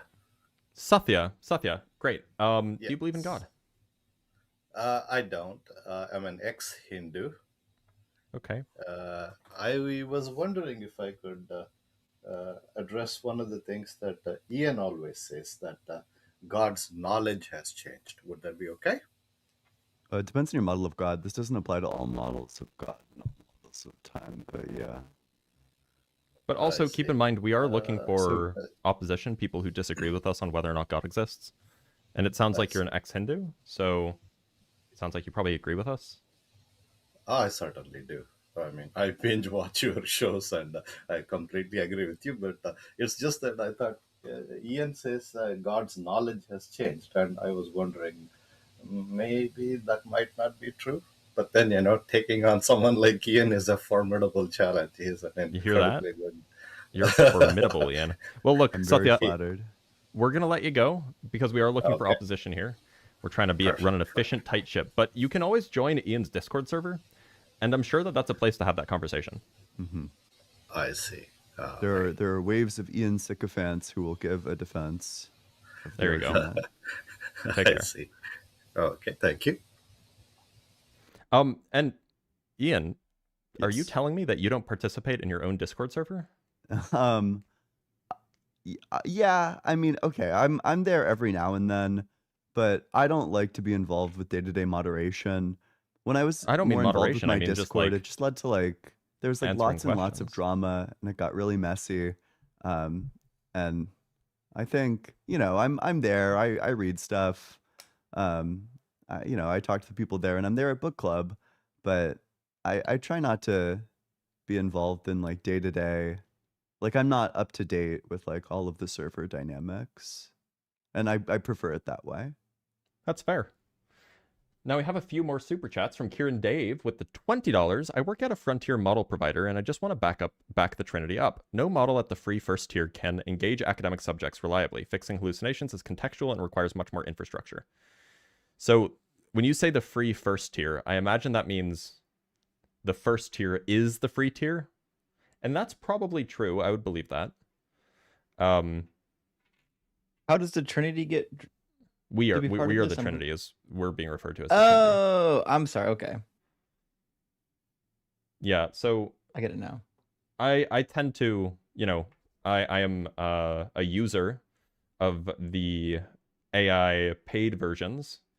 Like I said, I use it as like a rubber ducky, and it actually doesn't hallucinate because I pay them, I guess. I think it depends on what you're asking it to. Like some people are asking it to do way too much. Yeah, Yeah. that's true too. But it is Yeah. good at finding references. At least, I think it's probably really well trained on like the hard sciences, because it seems to, at least the paid version, seems to have no problem pulling up like actual papers, and then it links them, and then I can just click on them and then go read them.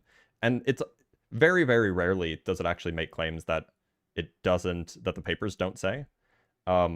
but I haven't used the free or the unpaid version in a while. So I think a lot of AIs are pretty like hit or miss when it comes to like soft stuff where I don't know, I'll be asking I'll be inquiring as to if anybody's made like arguments in a specific vein, and usually it just doesn't really know. Yeah, that's definitely true. And from Kieran again with the $5, Blitz, don't let them gaslight you. Rubber duck debugging literally has a Wikipedia page. I know. I'm not crazy. They're just Blitz, out let to us get gaslight me. you. And from Tommy ABCD with the $10, I know Ian and Dr. Blitz have different views regarding ethics, and I'm curious as to if you guys have had any conversations or have butt heads with this topic, and what you guys think of each other's piece of shit. I think you mean point of views. Yeah. You know, unfortunately, I actually hate it's Ian hard privately. to discourse with somebody who lacks ethics like Dr. Blitz. I actually subjectively hate Ian off stream. He's kind of just a scumbag, so you know, no point. Yeah, we're only work colleagues. We actually don't like each other. Yeah, exactly. Like Jamie and Adam from Mythbusters. Oh gosh. I'm actually flexible on ethics, so like it's not something that. Oh, I so would you get real are bent morally over. flexible. Oh, so That's you would right. just adapt to the Nazis, huh? I have no morals. I'm bankrupt. Yeah, we grant that. Live restricted? What? What? Because bullying. What the fuck Ian, do we I'm sorry do? for bullying you. Oh my gosh. That's fine. ridiculous. It's fine. I can always restart the live if needed, if the numbers start dropping. This is like so unserious. So unserious. All right, let's bring up our next guest, Peter Christius.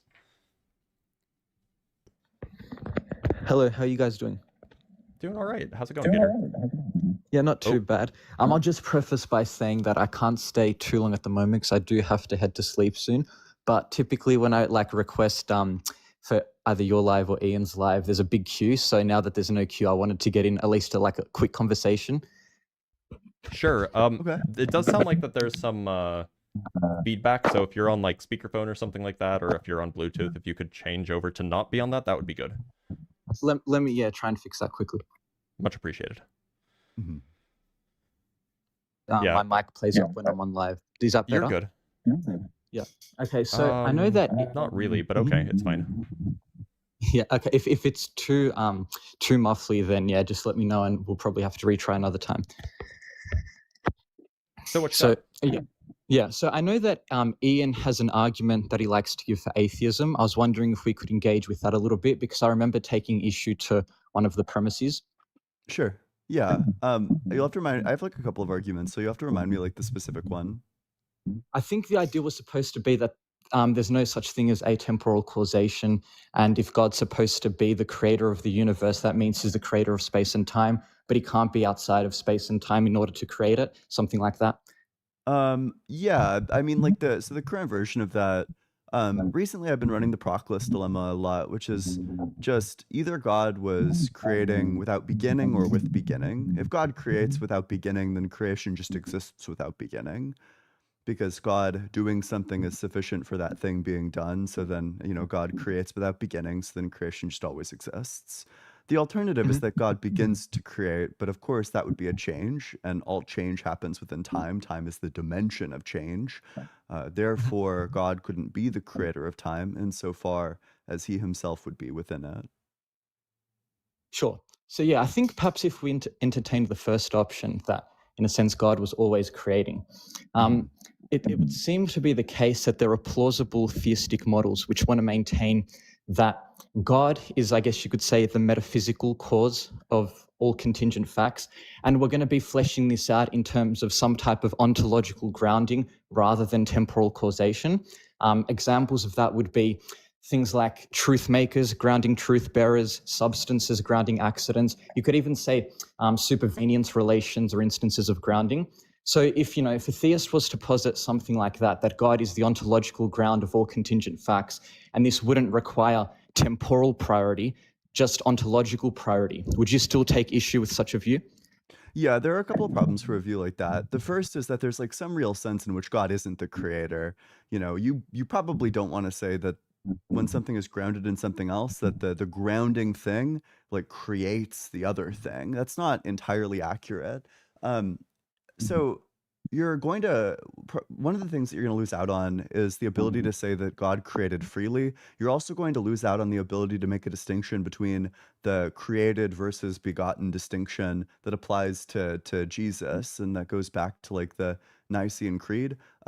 You now don't have any distinction between like Jesus and creation in terms that it kind of seems like both are eternally begotten because they just flow forth from God's nature. Sure. So, yeah, it seems that there could be certain theological commitments that one may be disposed to accepting that would be in tension with such a view. But from my understanding, there also seem to be sophisticated philosophical systems such as Neoplatonism, which would accept something like necessary emanation, which still would, and they'd still want to say something like, there's an ultimate primary ground of all subsequent reality and like ontologically subsequent. And when it comes to the idea that this would prevent God from acting, from creating freely, I think that I've seen certain types of classical theists, like Thomists in particular, give plausible accounts of how, on such a view, there could still be divine freedom in terms of creation, precisely because there's still going to be a distinction between essence and existence in creatures. Oh, sure. Okay. So, I mean, there's like a couple of things. So, I guess like when you say God is creating freely, you think it's possible that God could have done otherwise? Yeah, but when somebody says done otherwise, I don't think that the most plausible, I guess you could say, classical theistic conception would want to maintain that would entail some type of change intrinsic to God. It's just going to be solely referring to the effects of a singular divine act. Yeah, okay. Then that leads to a contradiction. So you at that point be committing yourself to the view that God's act of creating as opposed to not creating is contingent, but of course God is identical to his act of creating, his existence is identical to his act of creating, which means that at that point you'd be committing yourself to the view that God's existence is contingent. Okay, but somebody would just say that the effects are contingent and not the act itself. And So so God was the idea always is, willing to create the universe? Or like is so he no, I mean, necessarily willing to create the universe, or is he contingently willing to create the yeah. universe? So if we look at, say, what a sophisticated Thomist would say in response to this, the idea is going to be that God doesn't directly will to create creation. The only direct and immediate object of his will is his own essence. And in willing his own essence, there are a variety of possible options in which creation could come about such that his essence could be participated in. I can give an example to maybe help illustrate that. Wait, okay, so is God free to will creation versus like not creation, or? So Thomas would say that God doesn't directly will creation at all. Then it's not clear what it would mean to say that God has free will with respect to creation. Yeah, right. So perhaps I could give an analogy which may help illustrate this. What do you I'm think the sure you'd proximate be. cause of external things is to God? Pardon? The proximate cause of external things. It would still be God's. It would be God's will, but it'd be secondarily. So an analogy to Then perhaps what's the proximate cause?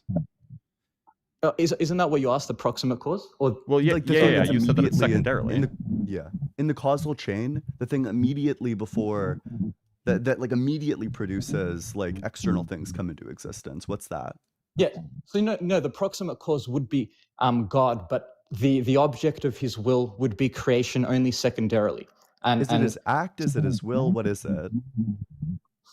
So on this view, there isn't going to be a real distinction between the act and the will. They're going to be one No, and the I same. understand that, but I'm trying to get clear. What's the thing that's like, because if you're just saying like God's existence is the proximate cause, but you're saying that there's like a world wherein it doesn't do this, then you're saying that there's like a world wherein there's like contingency. Yeah, and that's going to be grounded in the distinction between essence and existence for creatures. So I'm sure we're you're talking past probably each other. I familiar. see the problem. When I ask about contingency, I'm saying the ability to do otherwise, a possible world wherein God does not create. Yeah, You're talking about I mean, contingency in like the Thomistic sense, where you're referring to something like an ontological dependence. I'm speaking Right. specifically in the modal sense, that like possible but not necessary. Yeah, but on such a view, the modal sense is going to be grounded in the essence existence distinction for creatures, rather Okay, than but an you do intrinsic hold to change the in modal God. sense? Pardon? You do hold to the modal sense? I think it's a live option. Sure, yeah, okay. And I'm telling you that there's a contradiction in that. So what is the thing that has contingency in it? Nothing in God in this view. It would just be creatures. Okay, so you would say that necessarily something internal to God necessitates the existence of creation? In one sense, but that needs disambiguation. So it would be the case that there's something internal to God which would necessitate creation, if what we mean by that is that there's nothing other than God's own nature which can be the ontological ground of creation. But it's not going to be the case that we have to accept necessitarianism, which would mean that there's some perhaps like intrinsic mental marker to God's inner mental life, which would require that creation comes about. And yeah, perhaps. So you would say, yes, there is something, because that's the exact argument that I'm making, is that it doesn't seem like you're able to actually make that sort of distinction, that if there is something internal to God, so when God creates stuff, when God causes stuff, he does it by necessitating it, right? So something internal to God at the point of creation must have necessitated the existence of things external to God. Either the things or the thing internal to God that necessitated things external to God was always there, or it began to be there. Or sorry, either it's there necessarily or it's there contingently. If it's there contingently, then you run into the problem that God is contingent. But if it's there necessary, then God has no free will over it. Yeah, so if by necessitation before you meant that there's something in God which necessitates creation, that's what would be rejected on such a picture. And perhaps now, yeah, it'd be helpful to give the analogy that I think may help a little bit. So I'm sure you're, broadly familiar with the basic rules of chess. You could imagine that it's going to be the case that there's a particular chess player. They're only concerned with winning as quickly as possible. They don't have, a preference for a particular piece. All they're concerned with is getting a checkmate as efficiently as possible. Now, it could be the case that in a given instance, when it comes to which moves are available in order to secure a checkmate in one move, it could be the case that there's a move with the queen that's available, with the bishop, or with the rook. And so in that case, it's going to be the case that this chess player only wills securing a checkmate as fast as possible. But there are a variety of possible means by which that could be accomplished. And then if we're going to give an adequate account of why the chess player performed the move that he did, all we need to say is that this chess player wanted to secure a checkmate. We don't need to give a reason as to why he wanted to secure a checkmate with the rook rather than the bishop, or with the queen rather than the bishop. And so the analogy is supposed to be that as long as we maintain that God wills himself, his own essence, that's the only direct object of his will, there are a variety of means by which that can be realized. It's also going to be the case that God can eternally will himself without any creation manifesting that or realizing that or participating in that. Sorry, what can be realized? You said that like you said that his will. But yeah, his self-directed. What is the thing being? What is the thing being realized? So he would be willing himself as the good. Thomas would say something like that. I don't know what that means. Yeah, well, I mean, on these like classical views, it would be, I guess, the principle of unity, that which unifies different like metaphysical constituents. I don't know what that means either. Yeah, it may need a bit of further disambiguation, but I want to know if you guys understood how the analogy was supposed to help illumine the point that I was making about the contingency of creation. Not really. I'm not super clear on. I'm not sure that it resolves the issue. Yeah. Okay, maybe I could put it like this. So God could will himself, and one way in which that manifests externally is if world X is created. Another way could be if world Y is created. Another way could be if there's no world that's created whatsoever. I understand. But it's not going to... Pardon? Oh, no, I understand. So I guess the contention is, at least in the chess analogy, there is an explanation as to why the chess player who wants to, there's a proximal explanation, I should say, as to why the chess player wants to move the queen here in order to secure the checkmate. And the explanation is that the board configuration was such that that was the optimal move, right? So what we're asking is, what is the explanation for why creating or why, grounding Yeah. or creating the external world. What is the explanation for that? Yeah. What is the But then, equivalent of the board being in a particular configuration? Yeah, but then what we seem to be searching for is a contrastive explanation. And the point of the chess Yeah, analogy is that's to what show contingencies have. Yeah. No. So in this sense, contingency is just going to mean some type of ontological dependency. It's also going to be No, we true were that talking there's modally. one possible We're world talking in modally, which to be clear. Pardon? We're talking modally, not via dependency relation. Yeah, but on this type of picture, the way in which these modal statements are made sense of are going to stem from like the ontological grounding relation between essence and existence, and that which is pure existence, which grounds them. So okay, but so to the be point that clear just though, quickly, the but we are point that I was talking making. like that's totally fine. That could totally be your account of it. That's no problem. We still are talking modally though. So when we say contingent, we're referring to the modal facts. And Yeah, generally, sure, when yeah. you talk about contingency and when you talk about the distinction between different worlds, that's what it means for something to be contingent in this sense. There is some contrastive explanation that accounts for that difference, right? Mhm. So if we're saying that the world exists contingently, the external world exists contingently in a modal sense, then there should be some contrastive explanation that accounts for that difference. So Yeah, I think but maybe a good question, Dr. Blitz. Let me know if this is like a derail from your point, but I think like a good question to move the conversation forward would be: do you think that the thing that explains this world as opposed to that world is necessary or contingent in the modal no, sense? so I think ideally a classical theist would just want to deny that there is a contrastive explanation there. So then it sounds like there's just no explanation at all. But you can have partial indeterministic explanations without having a necessitating contrastive explanation, and that's one critique. Well, let's think about the chess analogy. You could say that why did the chess player why did this goal-oriented chess player move the queen here? And you could say, oh, because they wanted to win. Okay, but like that doesn't explain why they moved the queen rather than why they moved the knight. Exactly. So it just sounds like what you're saying is that there is no No. explanation for why it is this way rather than that way. Yeah. Is that the contention? Yeah. So both moves can be adequately explained without being contrastively explained. So if the chess player made the move with the queen, the adequate explanation of their behavior would be that they wanted to win as quickly as possible. If they had made the move with the bishop, the adequate explanation as to why they performed that move was that they wanted to win as quickly as possible. And there doesn't need to be a further explanation as to why they wanted to win as quickly as possible with this piece rather than that piece. Well, but look, it seems like you can't have the same explanation for two different outcomes. It seems like then you're not explaining it.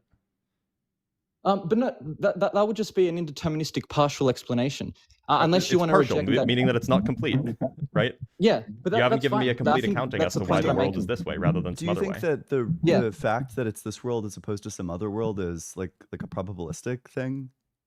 Yeah, exactly. Yeah, that's the point that I was making. What grounds that probabilistic thing? Like, I guess like where's this contingency coming from? Oh, yeah, it would just be grounded in the fact that in creatures, there's a real distinction between essence and existence. And if that's the case, then it could be the case that for any given contingent essence, it could fail to exist. That seems to be equivocating. I'm not sure why it would follow from the fact that there's a distinction between essence, sure, like I agree with that, right? Like if you have like these non-essential properties, then there is going to indeed be something like contingent in the sense that it could have been otherwise. Maybe it depends on your theory of time. I guess like regardless, it doesn't really seem like there's a straightforward resolution here. Maybe I could just give you like some premises and you could tell me which one's false. So if God has free will, then it's possible for God to not create. If creation exists, then there exists a thing internal to God that necessitates the existence of external things. That one. Creation obviously exists. If there's a thing internal to God that necessitates the existence of external things, then either that thing is necessary or contingent.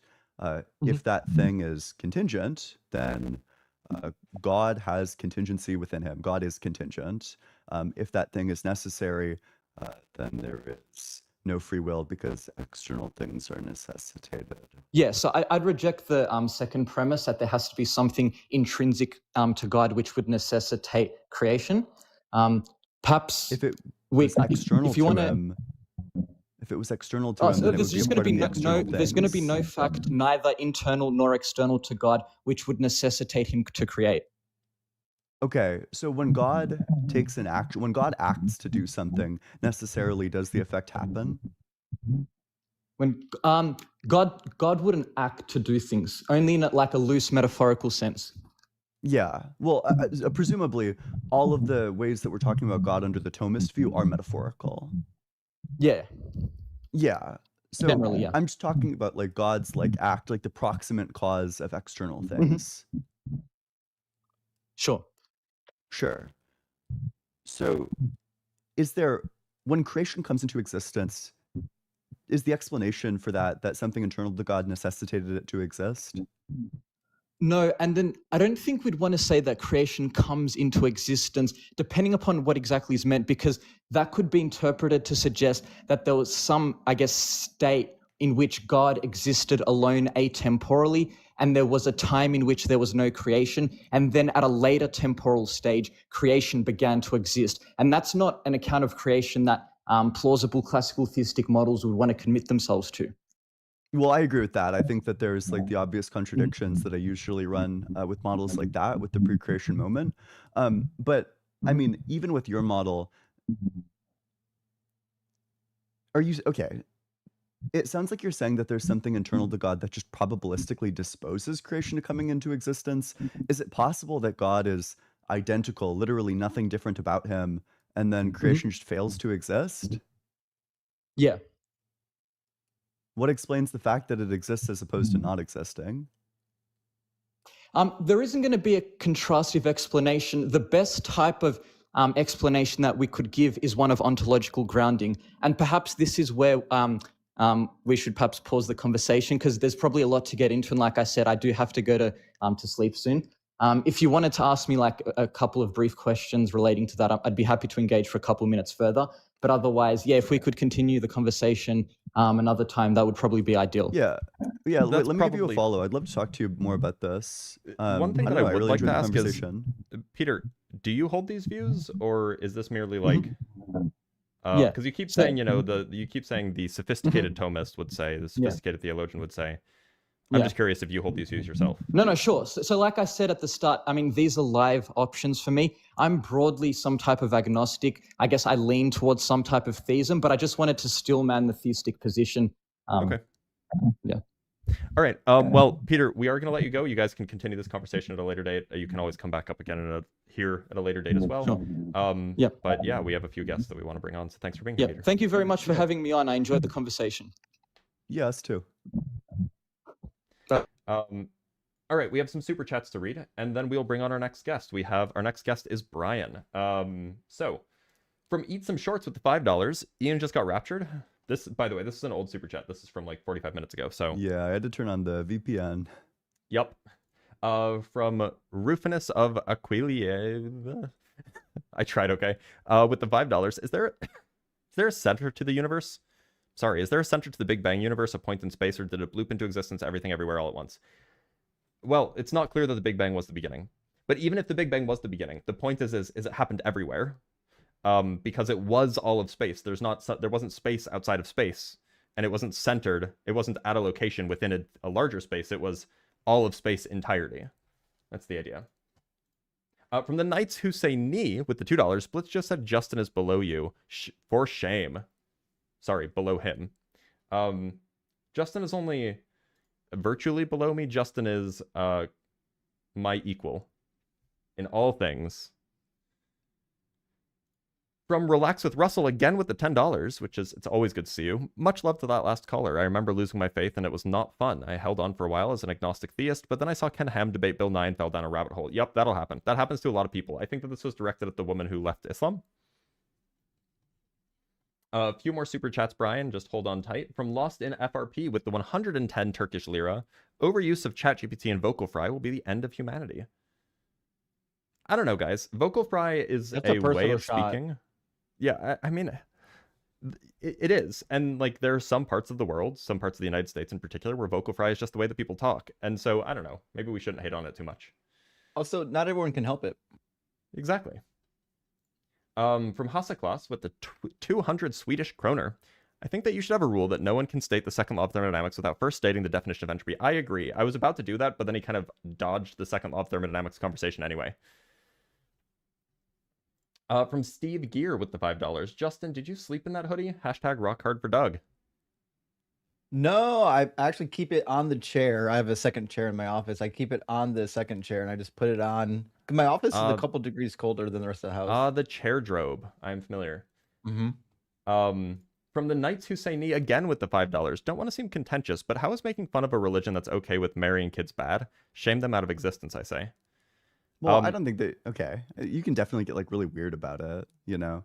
I don't think that there's anything wrong with criticizing the religion, but if you're making like weird statements about the people, like if you want to say like Islam is false, or like, you know, prophet's a pedophile, something like that, I think that's all like within bounds. But if you're like Muslim people are like smelly, that's like, that's a problem. I don't know, man. It just kind of seems like there's like something else going on there.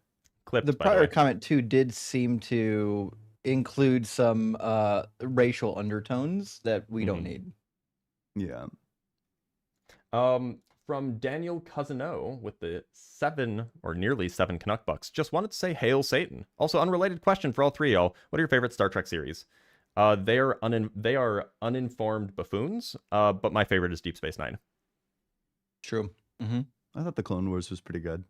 Oh my god, Ian. I'm going to convert to Catholicism just so I can send you to hell. The only Star Trek I've ever watched was when William Shatner still talked like this. You mean the original series? That counts. Yeah.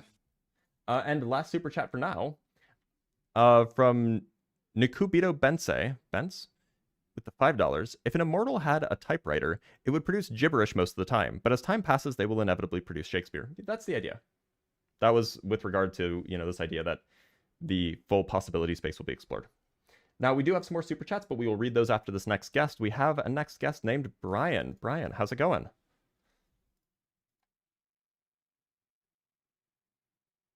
Brian? Bri? Brian, if you're speaking, we can't hear you. Brianito? Buddy.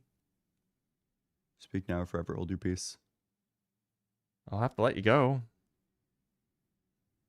All right, Brian, feel free to come back at a later date. Let's bring up T-Turbine. T-Turbine, how's it going? You are on, T-Turbine. I know that you're watching us. I even saw your mouse move just a minute ago.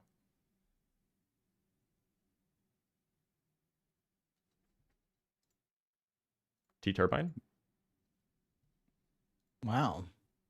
All right, Brian, feel free to come back at a later date. Let's bring up. Now I hear myself. Yeah. Cease immediately. Also, you have a screenshot of well, my stream's delayed, but you got a screenshot of the live stream open on the live stream. Yeah, he does. T-Turbine. Wow. All right, well, I'm going to let him go. He can always come back once he fixes his issues. Let's read some more super chats because currently the guest box is empty, which is fine. We have stuff to do. Good time to request up on TikTok, y'all. TikTok's empty. It definitely as is. Well. From Bacon and Bush with the $2. Ian just found out he had a Discord server. Is this true? Yeah, I was so surprised. The Discord server. What's Blitz talking about? From Waftcast with the $2, scrotums are evidence of atheism. Bad design. It could be. I don't know. That seems like prima facie reasonable. Indeed, prima facie. Yes, very prima facie. From Sneeze Bread with the $1 with an angelic halo. Well, thank you for the $1 donation, Sneeze Bread. Brian is back, so let's bring up Brian. Brian, how's it going? Can you hear me now? We can hear you. Brian, how are you? I'm doing good. Glad to hear it. Well, I'm okay. I don't know about the other fellas. Brian, do you believe in a god? I believe in Yahuwah. Okay. Justin, you want to take this one? Sure. Yeah. What you believe in the God of the Old Testament and the New Testament, or just Hail Yahuwah? Hebrew? Just Yahuwah? Yes. The other Okay. names were made up later dates, so they I'm fit sure they in. were. Yeah, you're going out towards Constantine when you're going through that stuff. King I'm James not worried about Version. I'm not worried about Constantine. I'm reading the Hebrew text typically. So, That's all I'm um, saying is the King do you James believe Version. They, King James is trash, and that's kind of beside the point right now. The but they question I've say got that's for the you very is first whether or not you Bible. believe in Jesus as well as Yahuwah, or just Yahuwah. Yahusha. Yep. Yahu and Yahusha. So when you go back into the Hebrew scripture, when he says that I come into my father's name, he didn't say change my name. And the name of translation ain't changing somebody's name. It's actually defining just like you do in other cultures where if you say somebody's name, it has Sure. meaning to it. Sure. Yeah, So and you went Yahuwah back comes and in the learned same Hebrew, light. so you know that the King James is the best. Great. Now, what would you think King is James a is not good the best. argument? King James is revised Bible of the Hebrew. It's not even real. I Even the know Hebrew the King Bible. James is a revision of the Bishop's Bible. Just try to pay attention. So, And what is a good Geneva argument First that Bible. Yahuwah and Yahusha are God? What was that question? So, what would be a good piece of evidence or argument that Yahuwah and Yahusha are in fact God? Well, look at your life stance. I mean, you guys say that, matters came in together by themselves and created We didn't. started human life, That's but not what we say we have to actually have at a all. maker put all this Who stuff told you together. that? Who told you that's what we believe? Because that's not what we believe. Well, it's a same generalization of what atheists believe is that there is no maker and everything just No, came together by itself and created a we human don't life. believe that everything just popped out of nowhere. So you believe there is a maker who made you, right? Nope. Well, I It's mean, not my a true parents made dichotomy, me. bud. So you believe just science came together and made you as a human and complexed your entire body, except for Yes, most praise doctors be to can't science. explain. Hail science. Yes, I worship science every day. But I'm saying is, if a doctor can explain, or let's say, let's put it this way, scientists can supposedly explain everything, right? Yeah, And they can famously. break down everything like that. But how come a doctor can't break down the entire body and understand everything about it yet? And they've had years to do it. Doctors, Mm. what don't they understand? How's a disease come and yet they can't find a What cure for it yet? But what yet don't they scientists understand? more worried Well, about understanding who. how a disease works is different than curing the disease.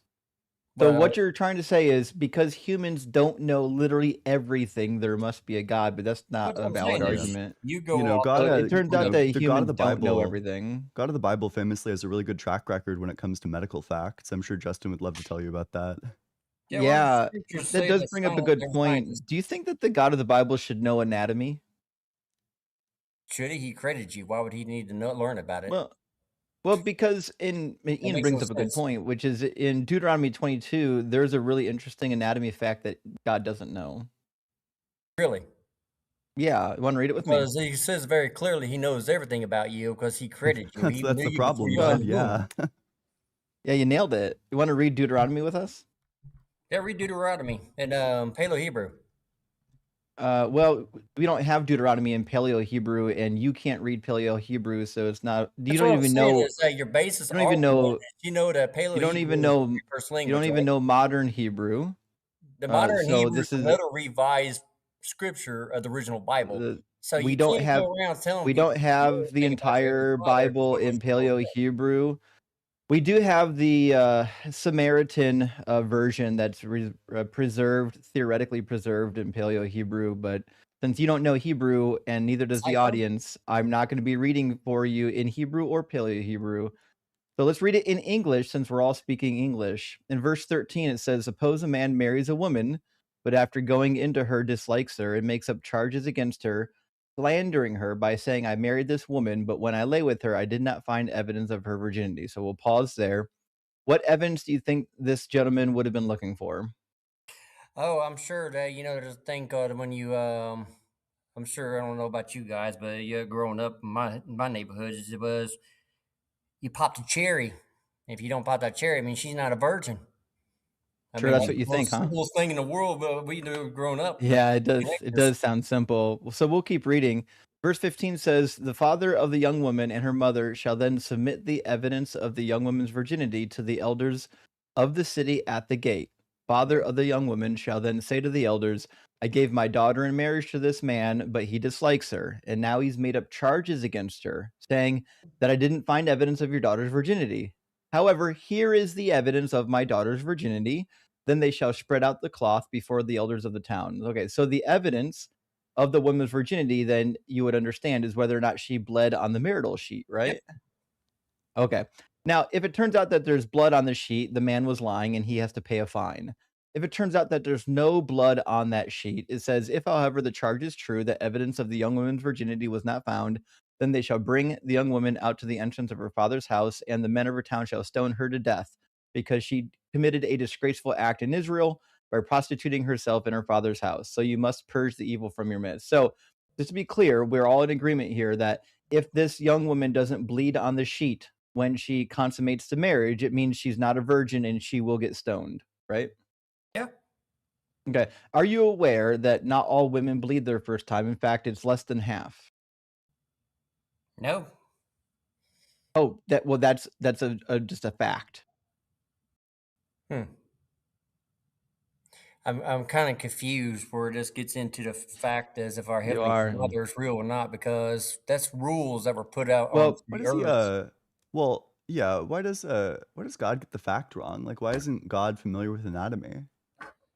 What are you talking about? Why is a factor? I Oh, he didn't mean, track that. ask Oh ask no. why that could be. I mean, He can you didn't track that. explain So, why some babies do are you? born with defects, or can you explain all Well, this stuff? I mean, we that could be a actually defect from the can do birth. that, but The mom doing we're not there drugs, yet. the We mom need you to doing. focus a little bit on the topic that we're talking about, which There we is are.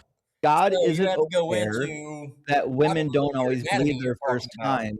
Don't you think it's a kind of a problem that God doesn't know that women don't always bleed? Is that your Heavenly Father's problem? Yeah, it would be a problem because if in fact you're murdering women who don't bleed, and it's true that over half of women won't bleed their first time, it means that almost all of the women that are brought up on charges will be Well, innocently I'm sure executed. the woman who laid with that man who committed, went out there and had sex before her marriage. I'm sure No, she you're knew missing the exactly point. what What she we're was saying doing. is that the bloody sheet isn't a valid test of determining virginity, How do which you know means that? because only 43% of women bleed their first time. Bleed their first time. Are you sure that's not a defect in their body? It's not a defect. It's just how How do you know women's that? bodies are formed because more we've than collected half the of I'm saying data. women. this does not prove that our Heavenly In Father is not fact, real. It just we shows can that you're actually looking at do a science. quick test here. Everyone in the comments, put a 1 in the comments if you didn't bleed your first time, and here in about 10 seconds, you see a bunch of 1s popping up in the comments because as it turns out, not all women bleed their What I'm first saying time. is that today's day, who follows them rules anymore? Well, it doesn't matter who follows them anymore. The problem is that God clearly doesn't know So the you would say biology that we went away from the required to rules, right? determine if somebody is or isn't a virgin. Now, I'm going to ask you a question. Who made that rule? Well, apparently God did, according to Deuteronomy. Did you bother to read Deuteronomy? And did we follow the rule? It doesn't matter if we follow it. So God when gave we the rule, don't and follow yes, rules, what tends to they happen? did follow the rule. If you look at the writings of the Jews, they Oh, declared actually, how they I follow believe it. what it says is that the dad had the choice to either, bring his wife, his daughter to execution, or they had No, to it live doesn't say under that. shame. No, it doesn't say that. It doesn't say that they have the choice. Because he didn't have to kill his daughter. If she's going to be accused, it's not her choice. Hmm. Do you So understand the contention that we're making? He I does not. understand Of that we're course trying to not. find definitions to basically explain why you don't believe in Okay. our Heavenly So Father. let But if me you Even know what explain a a go with little. definition that is, story dude. right Holy there, shit. and let's say we do go with Mm-mm. that story you just told me. If Let, we let go with that story right there, maybe I that can does not explain a little better. disprove our Father. Brian, That just disproves people Brian, listening. perhaps just let me summarize. So the contention is this: if it's true that more than half of women just don't bleed on their first time, then it seems like what'll end up happening is half the time you will have a woman who is actually a virgin but doesn't bleed. And so the guy will complain she's not a virgin, and then she'll get stoned to death. Which means that this method, looking at the sheet, checking for blood, is just not a very good method of figuring out who actually was a virgin or not. The But I trouble think there is, was more to that story than you guys are the saying, trouble because is I that don't think that they God just went gave off a us sheet. God gave us this method as a means to determine virginity. Yeah. So God And was I'm incorrect that this method is an effective way to determine virginity. but they said there was also more ways they had to go investigate into what if she's telling the truth or not. Name two. Oh, really? Name two. So I'm sure they went around and asked, basically had to ask her if she did it or didn't do it, and then Verse? actually asked her probably around the whole neighborhood. Can I get the Hey, verse? because it wasn't like Can we get Indianapolis a verse City for where that? you had a big old city and then that people couldn't figure it out. So These are can small we give villages. can we give a verse for that? Because as it turns out, the only evidence that could be provided is the sheet, since you can't witness every moment of somebody's life, and also witnesses sometimes lie. I'm So still the only witnesses that ever come to trial on these cases, which is documented in the Talmud, are witnesses that watch them physically consummate the marriage, and the witnesses aren't there to testify to everything a person's done. The witness is only there to testify whether or not there was any silly business with the sheet, meaning did somebody swap the sheet out? Did somebody bring something like a vial of blood? The witnesses are there just to verify that there was no funny business when they consummated the marriage. They're not there to say like something did or didn't happen at some point in history. okay, but again, you guys haven't convinced me my Heavenly Father's not real. You're just going off rules that somebody probably defied, or there was a misconstruction of Well, these are somebody's God's rules, and God's rules idolatries. imply that God doesn't know how the female anatomy But how do works. you know women were having that same problem back in them days? It's not a Because they wrote problem. about it. Who wrote about it? There is no more scripture about women just weren't They're having periods on a actually full-blown writings in the Talmud and from the ancient Greeks. They wrote about this exact problem. Greeks. Yeah. Did you And to know be that clear, it's not the a ancient problem. Greeks had women too? But Well, Greeks, not if you ask them. Everybody was just a little boy. but you got to understand this too, is that Hebrews and Greeks didn't get along. So why would I trust any factors coming out of Greeks' mouths? Well, these laws aren't just for Hebrew people. These laws for anybody who participates in the worship of Yahusha, Or do you which believe that is the Torah went away? clarified in Exodus and the book of Numbers. So So what do that means is that there are people who are following these ancient laws that are going to be unjustly executed. And yes, it was true of Hebrew women as well, because the ancient rabbis wrote about these exact problems. So do you believe the Torah went away? That's irrelevant. We're questioning whether your God actually knows biology, and he doesn't. Actually, he does. He created you, so that would actually make no Well, sense. then he doesn't know biology, or he's just an unjust monster who wants to kill innocent women. Or the fact is that it was a birth defect and it came into the It later days. wasn't a birth defect. It affected Hebrew women way back, just like it does regular, like But do non-Hebrew you women. believe that Regular. alcohol can do damages to We're your not body? talking about. No, alcohol is not going to make you not bleed on your Actually, wedding it night. And it does. It's turns out actually proven Hebrew that women drank alcohol can alcohol as actually well, Brian. So that doesn't help your case. It does help my case because the fact is, it's proven No, it that doesn't. things that you put in your body that's unjust can Did cause Hebrew effects. women, Brian, focus. I am Did Hebrew focused. women drink alcohol? Can it affect a birth? Oh my! Did he's not gonna Hebrew answer. women drink alcohol? He's like physically incapable. No, actually, you're capable of answering the question. Did Literally Hebrew keeps dodging. women Actually, it drink does. Did alcohol? you not read scriptures about people getting Whoa, drunken? answer the Did question. Hebrew women drink alcohol? Yeah. Did we not hear the Okay, so then whatever nonsense birth effect you're talking about from alcohol affects Hebrew women too. Try your next bad talking point. It ain't a bad talking point. You can't prove it. It The fact is, it that does it has fail. nothing to do with Actually, our Heavenly Father. No, and you say, actually, "Well, I don't know I can biology." prove That it means too, that by the he's not way, real. but I don't need to because you already agreed with me. But yeah, here you guys say scientists are more smarter than our Heavenly Father, and you know biology better. But yet, you guys went Apparently. for years telling us that Bill Nye, the I science mean, guy, it's was a just real scientist. demonstrably true. Is Bill Nye, the science guy, a real scientist? No. This guy has to be trolling. There's no way. There's no way this guy's real. Nobody's this dumb. Dumb to what? You have not. If you don't Like know what the word dumb everything. means, then you're in a world of You hurt. can't even explain the world. You can't explain how it Gosh, he's exists so or how we desperate to got created. pivot.